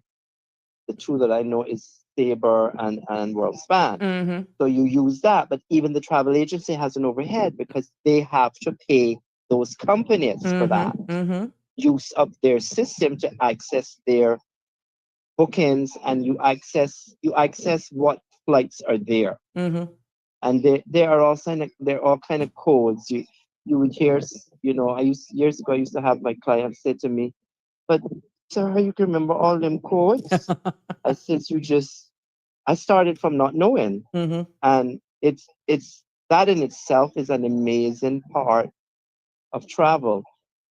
You get to travel, you get certain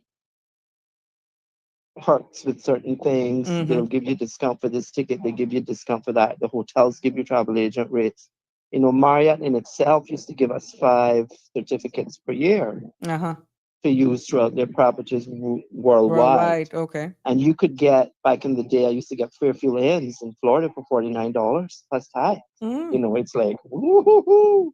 And then, some of the airlines give you 2 tickets available space. You just pay the taxes. That's what Cayman Airways did for their travel agencies. The agents that sold, you got 2 free tickets per year, space available to go to any destination, and you pay the taxes. So it's a whole intricate thing of a whole pile of things, and it's still a business. It's run as a business. Correct. But you can't tell Jamaica. We can't tell the Jamaican government what taxes To they charge, are going to impose. Correct. on landing fees, concession fees in their airports. But then again, I'm going to say this because remember back in the day when our airport, the Canadians put their plan forward, but the Canadians wanted to build the airport and operate it. Remember that? Okay. We operate our airports here through the CIAA, don't we? The Cayman Islands Airport Cayman Authority or Islands Airport, something? yeah. Okay. Civil Aviation Authority. So that's a government entity, whatever we want to call it.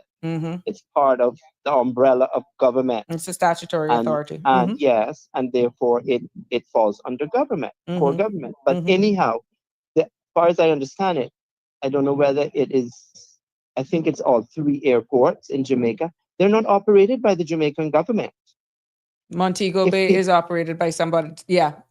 They're operated by an operator. And I think, if I remember correct, I watched a video about when yesterday, when the US landed with their relief assistance team. The gentleman said that, no, he said that more flights were coming and help.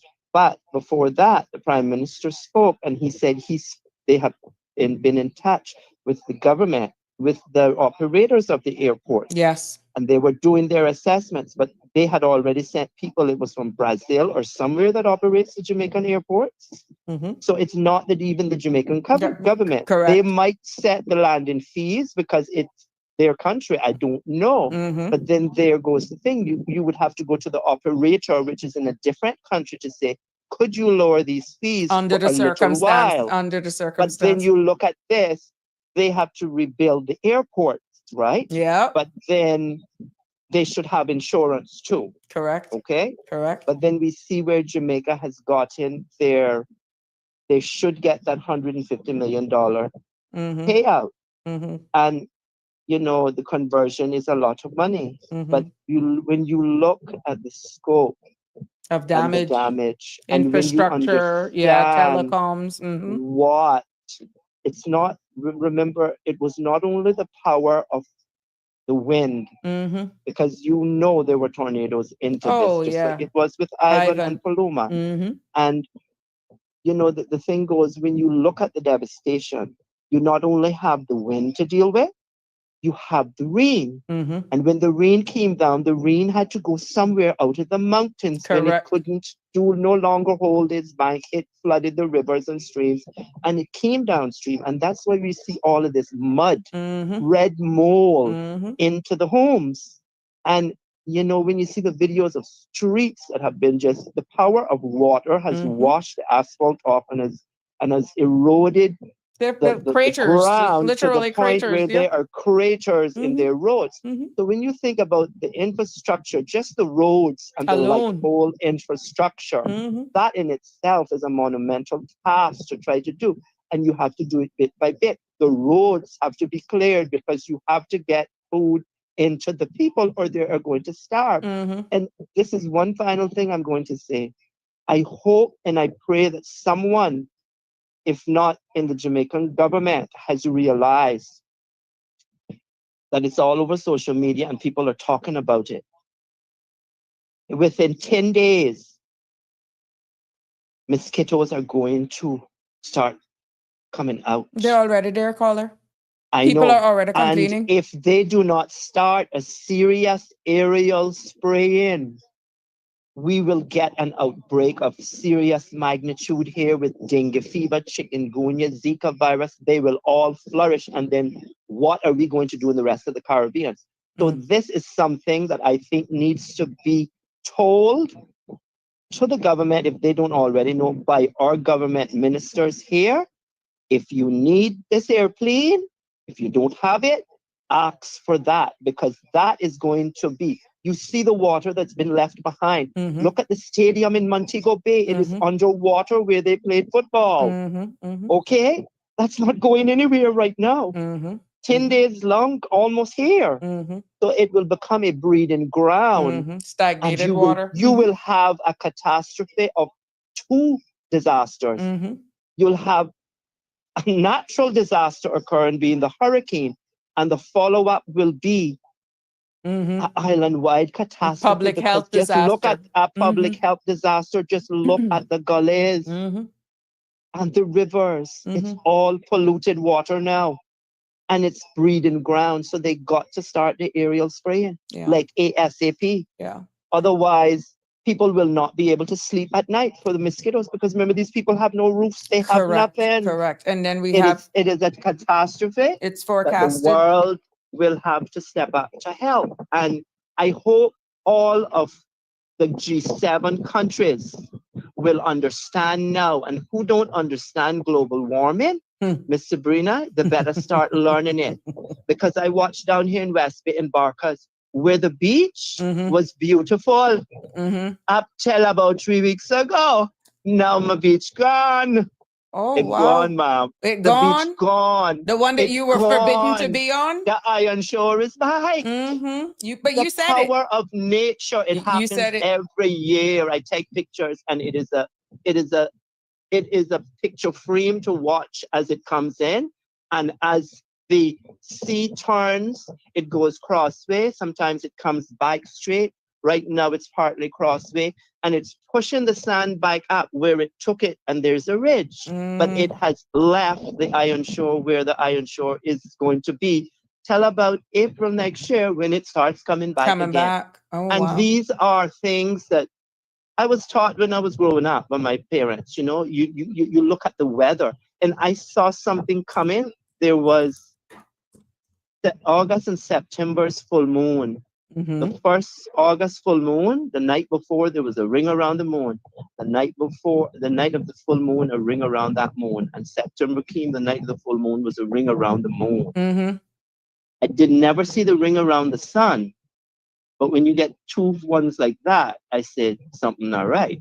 So I read weather that way, because that's the way I've taught it. You know, it's beautiful breeze. It's nor'wester breeze. Oh, it's gorgeous. I tell people, see if I can be happy, but hey, we take the breeze early for Christmas here. Exactly. And it really feels like, I really believe we're going to have a lot of cold fronts come down this year. Thank I really God. believe it's going to be a real cold one, because right now it's 79 degrees in West Bay. You see? And it's going to be 78 tonight. Wow. And Excellent. it's just beautiful weather for people to get out, enjoy life, because I say this, look at what could have been here. Yes. It could have been us in darkness tonight. You're quite right. And when you look at the power of how the weather works, and believe you me, Mr. Weatherman, Mr. Brian Shields, and I'll leave it here after this, he was the Jamaican source of news, because I see it on social media where they're saying it. Without you, we wouldn't have known what was really coming. You informed us. Way in you don't advance. hype it up. In you advance. Don't hype it up. No sugarcoat. And you prepared us, and they're so grateful for that, man. Yeah. But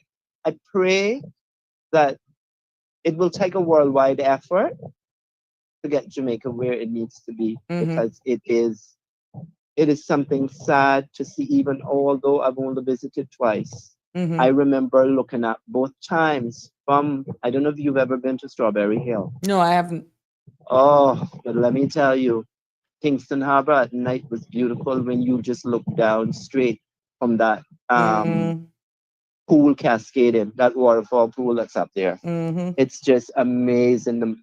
And to think about the power of water.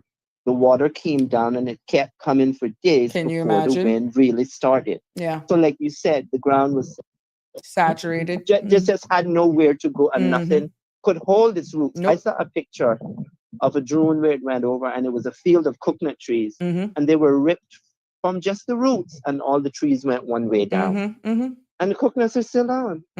And look, I think that hurricane was way over 200 miles an hour sustained. Well, they did say that they would have had gusts of up to 200 miles per hour. Yeah. Well, they did say all we can do is pray and do the best we can do. But yeah, it's going to take a worldwide effort. But it just goes to show that global warming is producing more catastrophe and catastrophic weather events around the world. And if we don't listen to what is being said to us, and do our part, we are all doomed. I mean, we might think that a next building down by our shoreline don't mean nothing, but when you're building on iron shore, cement and rebar, and you're changing the coastline, what do you think the storms are going to do? They're just going to come over it. Well, I tell you what, come in and wash out. If they don't see what the gullies and the banks along these rivers have done to structures, they just erode there should be because some the ground serious is saturated. takeaway. Yeah, there should be some serious takeaway about coastal development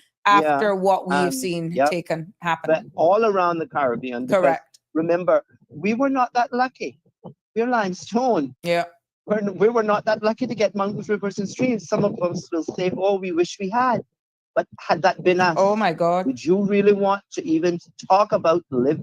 I don't think if anybody that went, if it was here and anyone went through it, I don't think we would have much people left here, because people still traumatized. There's some people I know still traumatized from Ivan, and it's a testament of the power of nature. Correct. And I always tell anyone, make sure you can swim before you go in the water.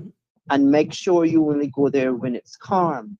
Because when it becomes ferocious and fierce and angry, it has no length of what it will do. And that is the power of water and wind.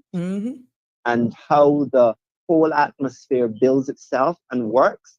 And believe you me, I am one grateful human being that I discovered Mr. Weatherman, Mr. Brian Shields, because I think we all are, really, really grateful to him. I'm blessed to again. Likewise. I want to say this to any and everyone who traversing the roads of the Cayman Islands tonight. Yes. Please, please, please, please slow down. Remember, you have not only adults out, you have children and teenagers. And to all adults thinking of going out tonight, partying, having a good time, celebrating, whatever, remember just next door, a clean trip away, there is a country that is in mourning. That's basically what this is, because the whole region is in mourning. And remember that it could have been us. And yes, as we all know, we all have our differences, but we put them aside when something as catastrophe happens as this, an extreme. We all must understand that we all came from nothing and we're going to go. And how we treat people on this earth says a lot about us when we're gone. So let us be mindful. Let us share support to our Jamaican neighbors. We are all human. They are hurting. Yes, we are hurting too, because some of us have family there too. Yeah. And we must remember to give thanks where it is due. to the one and only Almighty God, because anything is possible. And we have now seen what an international calling and asking for help can do. Mm-hmm. It has given the Jamaican people a way forward because they know help is on their way. Mm-hmm. And I will say this about their prime minister. There are always two sides of a government. But what I seen in the last few days of that man, the Honorable Dr. Andrew Holiness, between him and another leader of the Caribbean that I look up to, not only our premier, Mr. Andre Ebanks, there's three. There's also Miss Mia Motley out of Barbados. And if they can carry themselves the way they do, and having the load, that man has the load of his country on him, and he is out there with his people, that in itself speaks a testament to the true dedication and love for country of Jamaica. It is a developing island nation, and it needs the world to step up, because yes, the Caribbean, like many other island states throughout this world, they are island nations, and some of them are still developing. But Jamaica has been dealt a blow that none of us around the world would have ever wanted to deal with. And if we do not step up to the plate and help Jamaica rebuild and rebuild stronger, we will be the ones that are going to lose out in the long run, because we could have helped in the long run. I sent you a song. Yes, I did. I was having problems uploading it, but I'll share it on my Facebook I have page. been listening to it all day. Yeah. You know, I have two aunties that I met here many years ago in Jamaica, and they are both safe in Kingston, and I am blessed to know that. One has electricity, one doesn't. But it goes to show the power of the wind, and where this hurricane came in, it could have been a lot worse had it been Kingston, Jamaica. Yep. So God kept the capital safe in some form so the government could still go on. And Jamaica, like that song says, the wind came and this came, but we are strong people and we will rebuild. That's right. And I leave that there. God bless Jamaica. God bless the Cayman Islands, the Caribbean, and the world. Because as we snap our fingers, the world is changing. Oh, and we need to recognize global warming is a serious thing. And this madness about living by the ocean and having to have this walk way down to the beach just so you can see a sunset. When you have destroyed the coastline, there will be no islands left because we will be underwater very soon. Have a great weekend. Those who choose to drive, please do not drink. Those who choose to drink, please do not drive.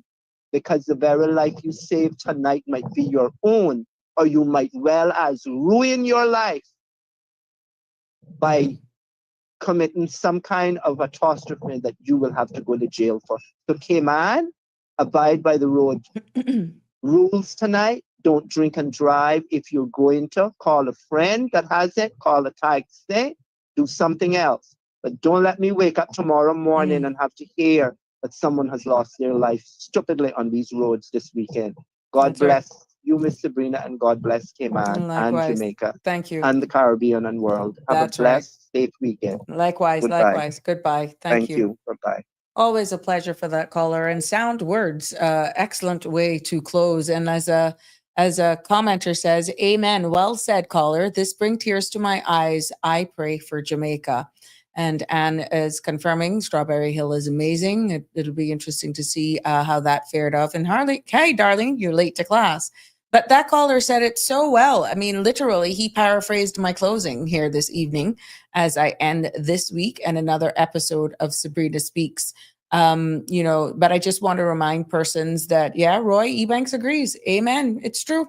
Walk for the Cure is happening this weekend. That's on Saturday, this Sunday at 6:30 at the public beach. And you can, for those of you who do not have your T-shirts yet, the T-shirts will be distributed at CIBC tomorrow until 1 p.m. That's the main street branch. So let's walk for the cure that's taking place tomorrow, Sunday, November the 2nd, 6:30 at the public beach. Yes. And before I wrap up, I just want to thank everybody. I want to thank everyone for their comments, for calling in, for their feedback, for their contributions here. And as we navigate, as the caller quite rightly said, we may be out celebrating tonight because this is Halloween. Yeah, this is Halloween, and a lot of people will be out. No matter how you look at this event, for many, it's just kids going out and getting candies, visiting friends, that sort of stuff. But before I wrap up, we had, and we head into embrace this weekend. I will reiterate what the caller says. Please, please, we can't beg you enough to be exceptionally careful on the roads this evening. We know that tonight is October 31st. It's Halloween. And that means that children will be out trick-or-treating, family will be out moving between events, and the energy will be high, just from the candies alone. So we're imploring you, please, we're begging you to slow down, stay alert, and protect each other, especially your little ones. And across our islands, there's much happening this weekend, from Haunted House and our sister islands to teen jams tomorrow, music, food, and fellowship. But while we do celebrate, let's not forget those who can't, because we will hear this name for a long time. Hurricane Melissa may have passed, but its impact is still unfolding as we speak. And many, and I'll reiterate what that caller said, many are homeless. Many are hungry tonight. Many are cold and in need of clean water and medical attention, just basic comfort. And for them, the road to recovery will stretch beyond tonight into the coming days, weeks, months, and possible years. So let's keep every affected soul in our thoughts and prayers, all our brothers and sisters in Bermuda, Turks and Caicos, Cuba, Haiti, Dominican Republic, who too have been affected by this. Yes, let's extend grace. Let's lend a hand and never take anything in life for granted, because resilience begins with compassion and community begins with care. It has been my pleasure bringing you another episode of Sabrina Speaks. Please have a good night, my friends. Yes, until Monday. Have a great weekend. God bless. That's a wrap for today's edition of Sabrina Speaks. Thank you for tuning in and for being part of the conversation. Remember, the dialogue doesn't stop here. Stay engaged, stay informed, and most importantly, stay empowered. We'll be back tomorrow at 5 p.m., same time, same place, right here on CMR TV and radio, where your voice matters and your truth is heard. Until then, K-Man, take care of yourself and each other. That's it for today's edition of Sabrina Speaks, where your voice matters, your story counts, and your truth is always welcome. Join us weekdays from 5 until 6:30 p.m. right here on CMR TV as we dive into the topics that matter most to you. Catch the show live or on demand at cmrtv.com. And don't forget to follow us on Facebook, YouTube, and Instagram so you never miss a moment. Until next time, stay informed, stay engaged, and always speak your truth.